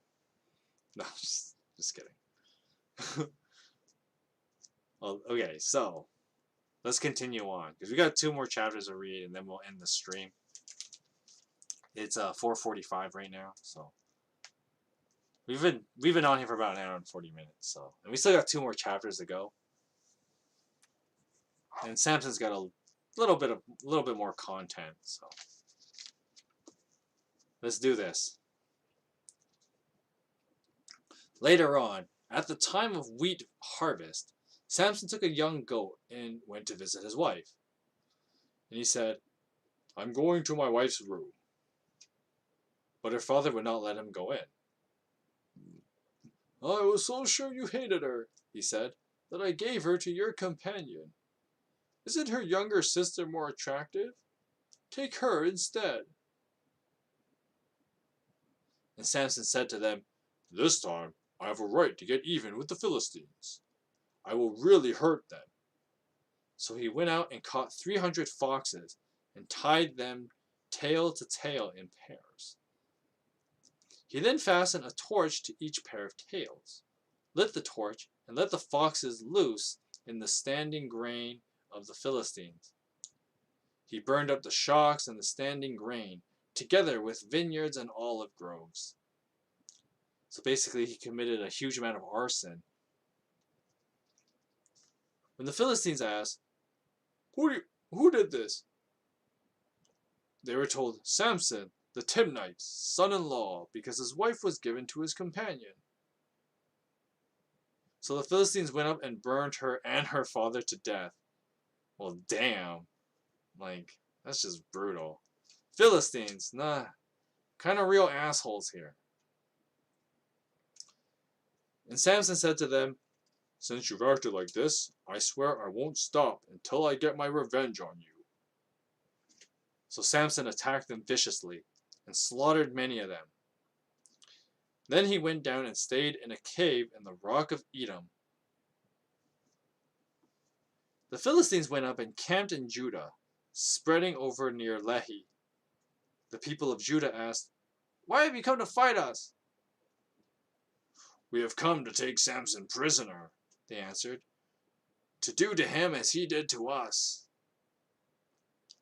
Then 3,000 men from Judah went down to the cave in the rock of Edom and said to Samson, Don't you realize that the Philistines are rulers over us? What have you done to us, man?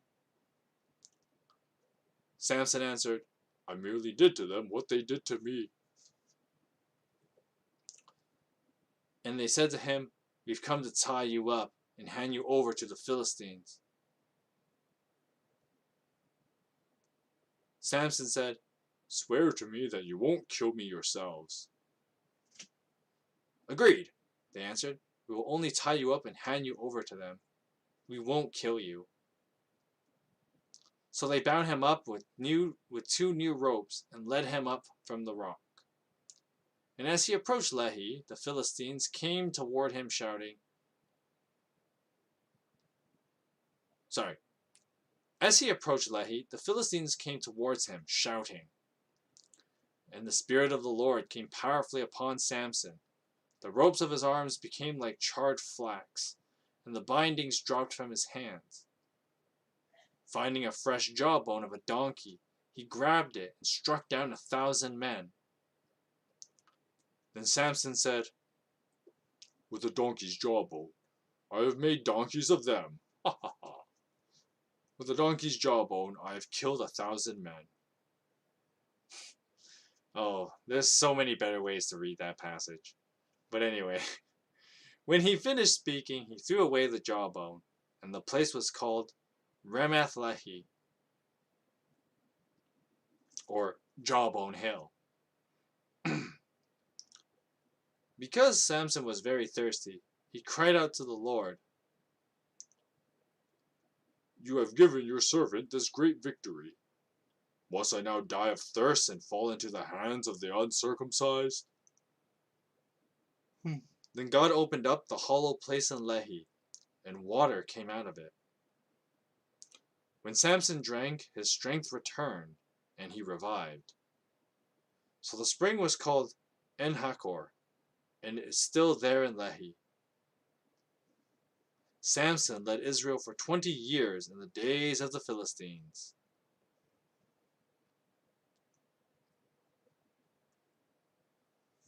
Okay, so chapter 15, the Vengeance of Samson, as many Bibles call this chapter.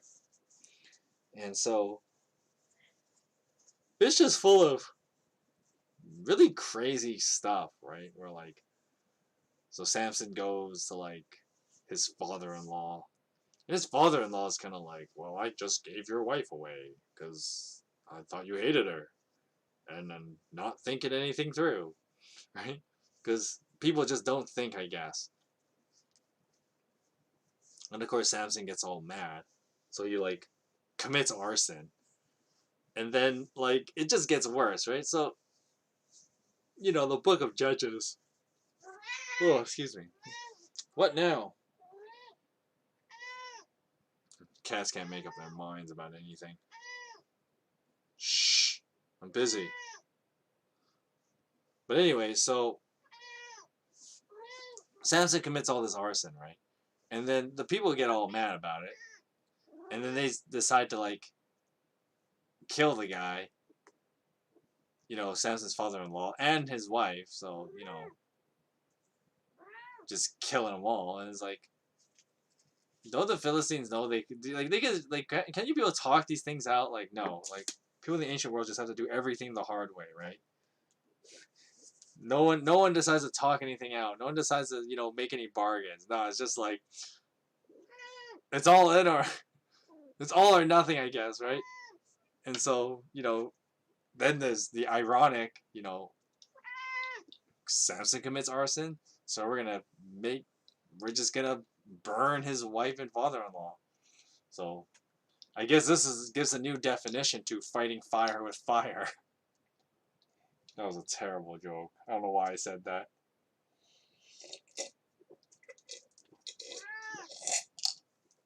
Well, I do know. I have a sick, twisted sense of humor.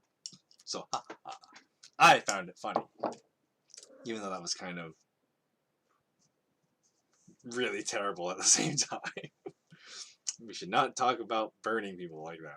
Not a good way of doing things, but that is a terrible way of thinking. And then Samson's like, so after that, Samson retaliates after they kill his father-in-law and his wife. He just goes and brutally just kills a whole bunch of them. So there's another Nazarite vow thing broken, murder. So now Samson goes and commits murder basically on all these guys, and then he goes hiding for a while, and then the Philistines go up to the land of Judah. And they're like, "Yo, like what the heck? Where's it? Like, we're gonna pick a fight with you unless you can get the Samson guy and get rid of him for us, because we want to get rid of him." And so these guys from Judah are just like, yeah, I guess we gotta go hunt down Samson because we kind of like living. And so they go find Samson, and Samson's like, all right, like tie me up, and as long as you don't fight me, because Samson actually has a smart moment here for a change, and he's like, I got a plan. I'm gonna use myself as live bait. And then one of the most epic parts, unfortunately, the Bible only gives it a few verses, but you can imagine this part is pretty epic, right? We're like, all right, so the Philistines got Samson all tied up, right? And then all of a sudden, his power comes to him, and he breaks the bonds that were holding him, right?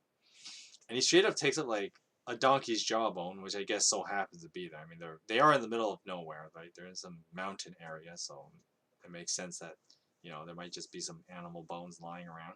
But technically, Samson is also touching part of a dead animal. So going back to that other violation of touching dead animals that Samson is doing, not being a very good Nazarite. And then Samson, just mauls 1,000 guys with a jawbone, which really's got to be like, well, the simpler explanation is that just like how God, the Spirit of God came upon Samson and gave him power, when Samson touched the jawbone got like magic powers, and that's why it didn't break. Because let's be real, a jawbone would break after like killing a couple of guys, right? It's not an unbreakable jawbone. I know animal jawbones can be pretty hard, but I'm pretty sure you would break a donkey's jawbone, pretty quickly. When you're using it to kill armed people. But I mean, I guess the explanation is that like, when stuff Samson would come in contact with would also get like, powers, right? Because that's how superpowers work, right? Maybe. So weird thing, right? Because Samson is the exception he's the exception, not the rule, right? But I always found that part when Samson said, like, with a donkey's jawbone, I made donkeys out of them. I guess it gives a whole new meaning to make an ass out of people. But ching, right? Um, that was also terrible. But yeah, basically, Samson kind of made asses of all these guys, and how appropriate that you use an ass's jawbone to make asses of people. How appropriate.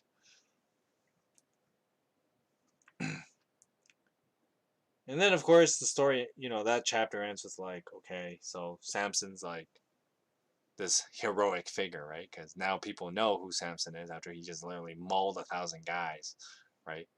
With a jawbone. Which, the funny thing is that, like, if there was an opportune time for Israel to kind of start a rebellion against the Philistines, this would have been it, right? Because the Bible does tell us that they sent 3,000 guys to go look for Samson. And then when these Jews, because they're people from Judah, so I guess they would be Jews. So these Jews, when they deliver Samson to these Philistines, it was like, wait, but we outnumber them 3-1, right? There's 3,000 people from Judah, and there's only 1,000 Philistine soldiers. This is like the perfect time to start an uprising, but they don't. Instead, the one guy with a donkey's jawbone does it, right? And then so Samson just like obliterates these guys, right? And this makes him the strongest guy, in the Bible, right? Because yeah, David is more of a military leader, and David kills like way more guys, but like that's a little different, right? Because David is honored as like this great war general as opposed to like a one-man army. But that's besides the point. But of course, on the flip side, not only has Samson become this like heroic figure to help deliver the Israelites, he's also become like public enemy number one for like the Philistines, right? And so the Philistines are obviously going to try to figure out a way to defeat this guy, which normally you would not want to go head on, because if a guy can kill 1,000 guys with a donkey's jawbone, right? Like, he ain't going to be an easy guy to take down. But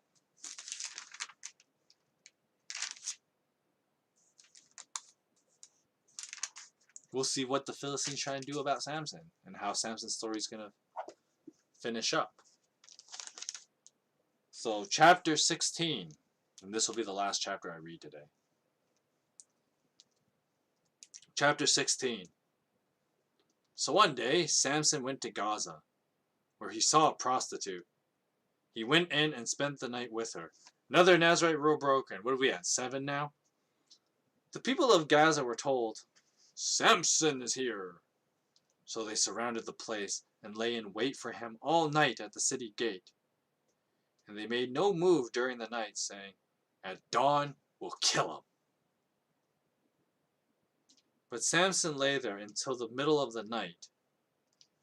Then he got up and took hold of the doors of the city gate, together with the 2 posts, and tore them loose, bar and all.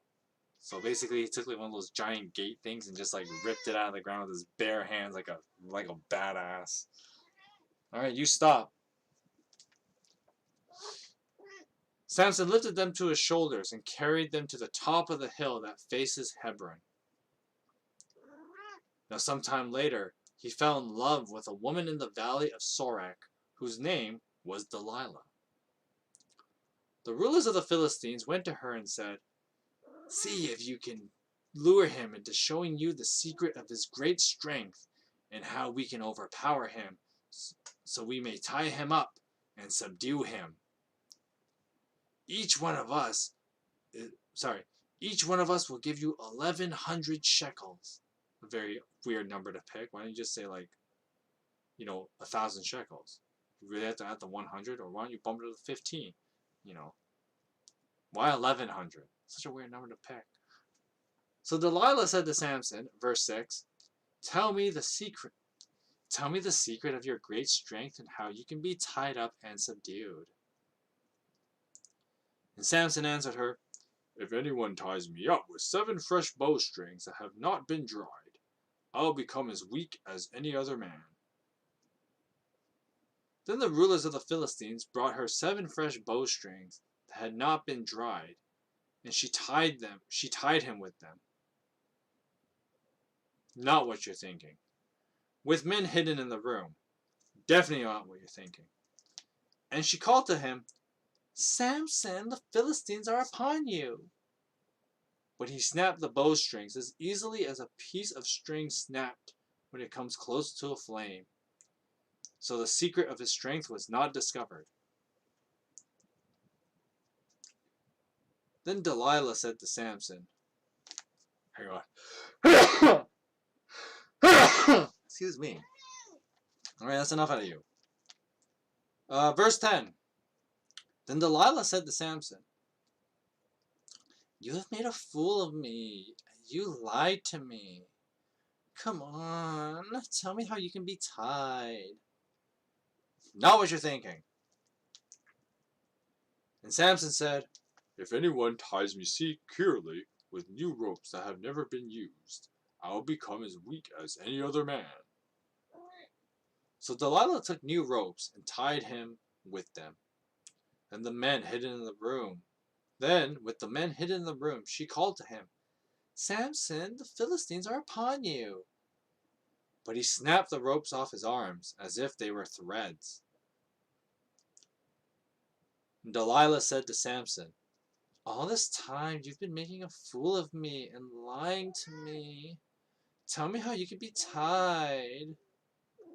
So Samson replied, If you weave 7 braids on my hair into a fabric on the loom and tightened it with the pin, I'll become as weak as any other man.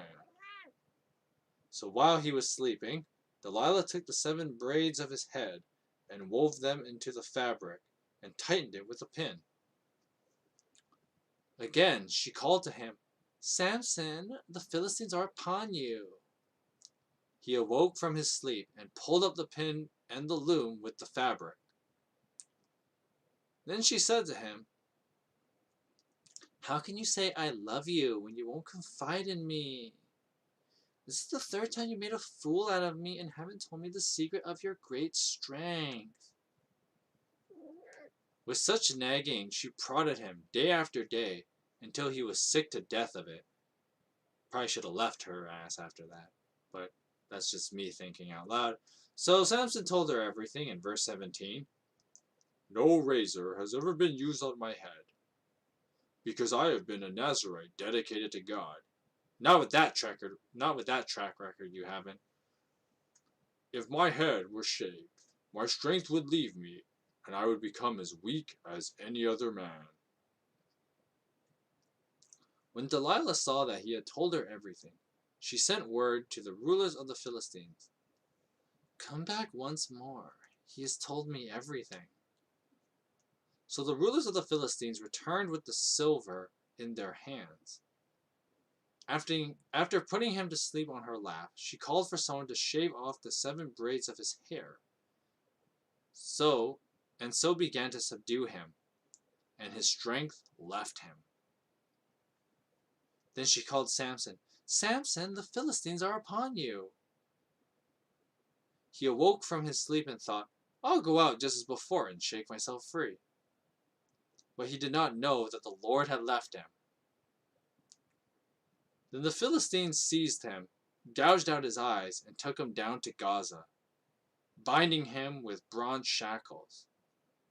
They set him to grinding grain in the prison.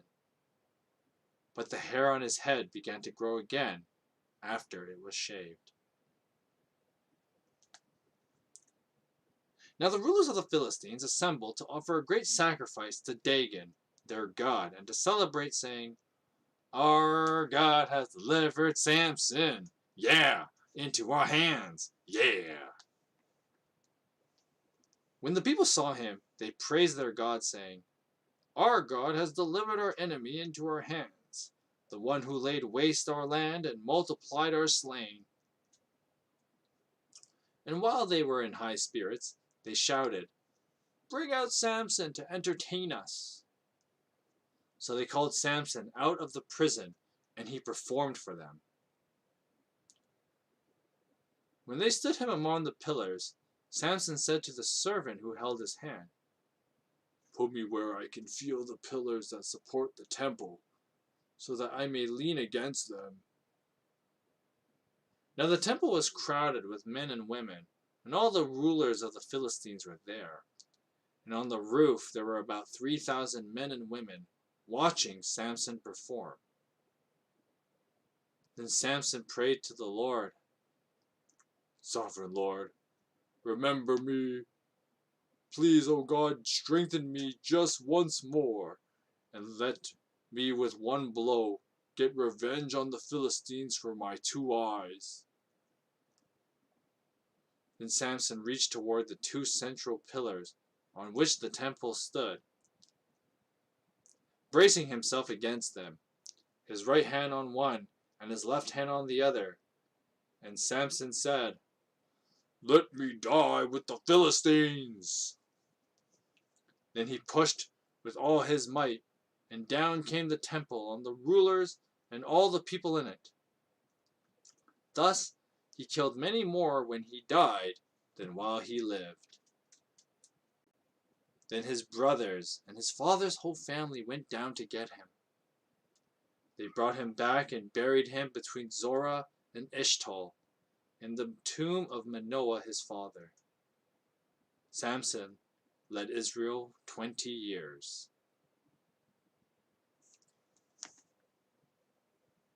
So, chapter 16 is probably the more well-known part of the Samson story. At least the whole Samson and Delilah chapter, right? But it's kind of a funny story, and it really shows how stupid Samson is as a person, right? Because, you know, Delilah starts, like, asking him for, like, what can hurt him, basically, like, how to subdue him. Now, maybe Samson is just so stupid and only thinking below the belt. But let's be real. Like, after the first time she tried it, with, like, you know, having Philistines, you know, her own people, come into the room and attack, right? You think after the first, maybe the second time, Samson would have figured out that maybe I shouldn't be hanging around with this woman? But clearly, not all there, right? Of course, you know, similar to the whole, like, Samson falling in love with a Philistine woman earlier, you know, a couple of chapters ago. Oh, excuse me. Ooh. Maybe, like, God did not let Samson think things through so that God could use Samson to destroy a temple, which we will talk about that temple in a moment, because that is a major infrastructure flaw there. Any civic engineer will tell you that. Two main support pillars in the same spot. How does that even work? And how is this even remotely a good idea?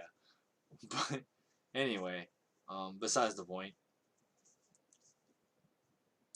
Back with Samson and Delilah, though, it really shows that Samson's really boneheaded, where he doesn't seem to figure out after the first or even the second time. Delilah tries the same trick to subdue him, and then these Philistines attack, coincidentally, after she ties him up, right? And no, we're not talking about that, fellas, right? But really, like, come on, Samson, like, what were you thinking, right? But, you know, I mean, God did manage to use, you know, Samson's stupidity to his advantage and defeat, you know, a whole bunch of Philistines, more than Samson had defeated when he was alive. But that's besides the point. And then, of course, you know, Samson ends up telling Delilah, like, you just told the most untrustworthy, probably the most untrustworthy person, like, your deepest, darkest secret. Like, that's just stupid on, like, so many levels. But I mean, it's so easy to make fun of Samson about how stupid he is, but, like, you know, I'm sure stuff like that has happened in the past with people, and maybe you know, I'll be sensitive about that. You know, we've all probably told the wrong people some of our secrets, right? Although you know, fortunately for us, it's not a matter of life and death like it was with Samson. And you know, the Philistines weren't that bright either, because as stupid as Samson is, I guess there's the equal reaction, right, of the Philistines being as stupid. Once you have Samson in your hands like that, you should have just finished the guy. Should have just finished the guy off when you had the chance, right? But apparently the Philistines probably just as stupid, right? Because you know, it's the guy who's probably giving you trouble for like a number of years.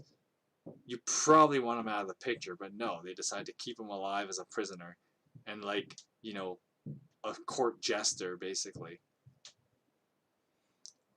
And that clearly backfired on the Philistines. So I mean, yeah, Samson's stupid, but like these Philistines have got to be way more stupid, right? Like, how could you not possibly think that keeping your biggest enemy, even if he's like blind and crippled now, how is keeping him alive even remotely a good idea, right? I mean, this is Samson we're talking about. Clearly, the Philistines did not think this through. And the Bible even points out that like there was a potential that he could become powerful again because his hair grew back, right? Where some of it was growing back. So clearly, Philistines not the brightest, which is probably why the insult of the Philistines exists. Well, actually, the real reason why that insult exists, and you know we've mentioned this earlier, because the Philistines are uncircumcised. So you usually, when the Bible refers to like the uncircumcised, well, it also becomes a slang for just calling someone really dirty, like a disgusting human being, basically. And so the insult of calling people a Philistine, and yes, it's a real insult, calling people a Philistine. You usually, when you say that to someone, you usually just like tell how like disgusting and dirty they are. But we could also use that as an insult to show their lack of intelligence, as clearly shown in the Samson story, right? Philistines, pretty stupid. Like, it's one thing for Samson to be a stupid person, but he's one dumbass, right? The Philistines in this story, like, damn, they're a group of dumbasses. So, I mean, you know, one is clearly way worse than the other, right? Like, Samson may be pretty stupid for hanging around with the same woman after she, you know, almost gets you, you know, tries to get you killed multiple times. But, I mean, that's pretty stupid. But, not killing the guy that could easily come back to bite you, yeah, even more stupid, right? So, serves the over 3,000 Philistines that get killed by a falling temple over them. It serves them right. That's what you get for being that stupid. That's what you get. And no one should feel sorry for you. Anyway, that's the big thing that kind of poked fun at the story because of how dumb people are. But, I mean, this is the book of Judges. Everybody's kind of dumb, right? And as we've read in the last few chapters, everybody does really stupid things because it's what happens when people just think they can do whatever they want and just do whatever they want, right? You just kind of lose sense of the world, right? And when you lose sense, that easily leads to stupidity, right? And case in point, right? We got several case in points today. And so it's kind of fun to poke at.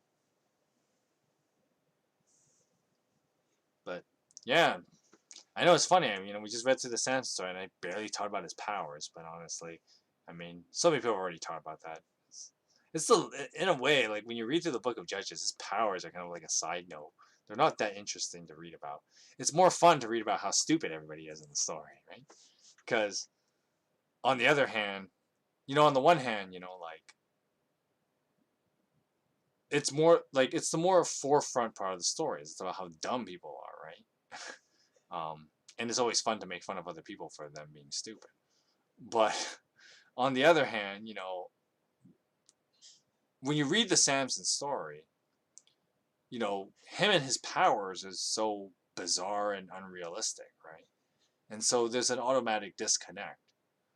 But for the same reason why we laugh at stupid people is because we can relate, because we're all kind of stupid people, right? Just some of us are way more stupid than others.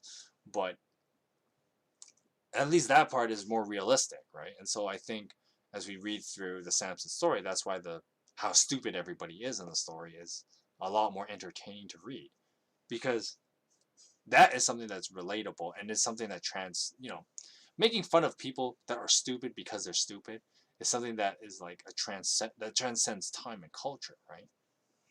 Whereas a guy with superhuman powers because he has long hair is kind of like, yeah, whatever, right?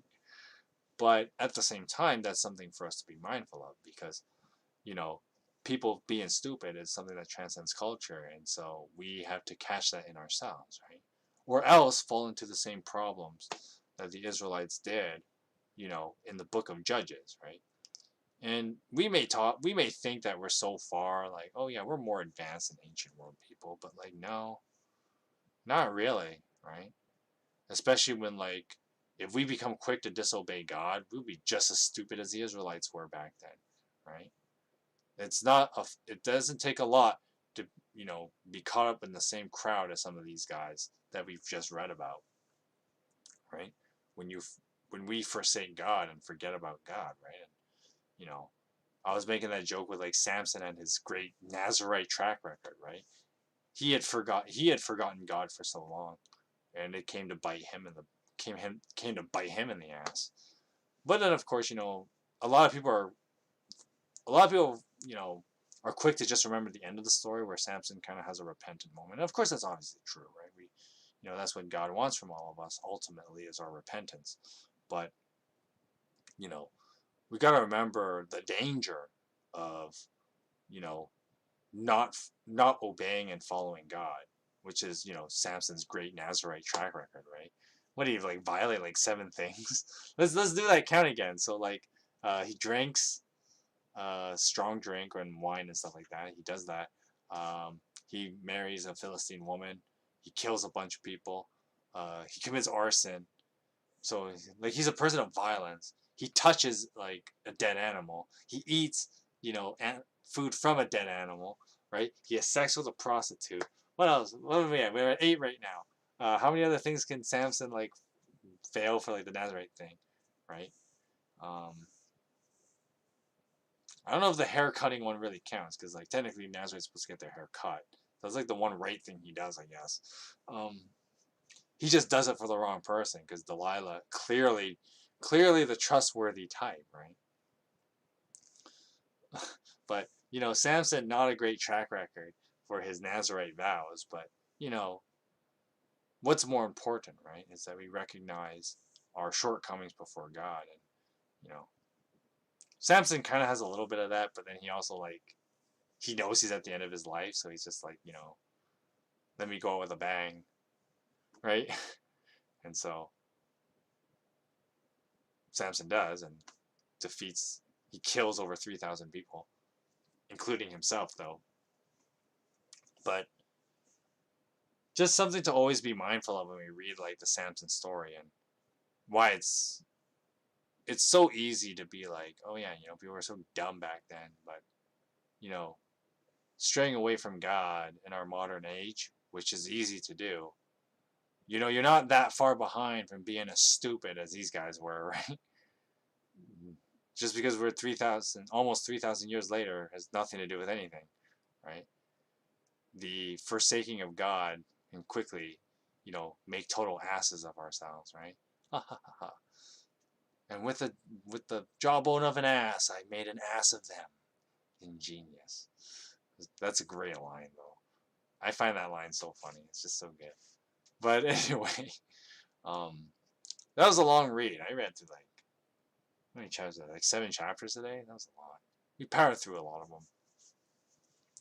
Anyway, just do some housekeeping, and then we're gonna end the stream.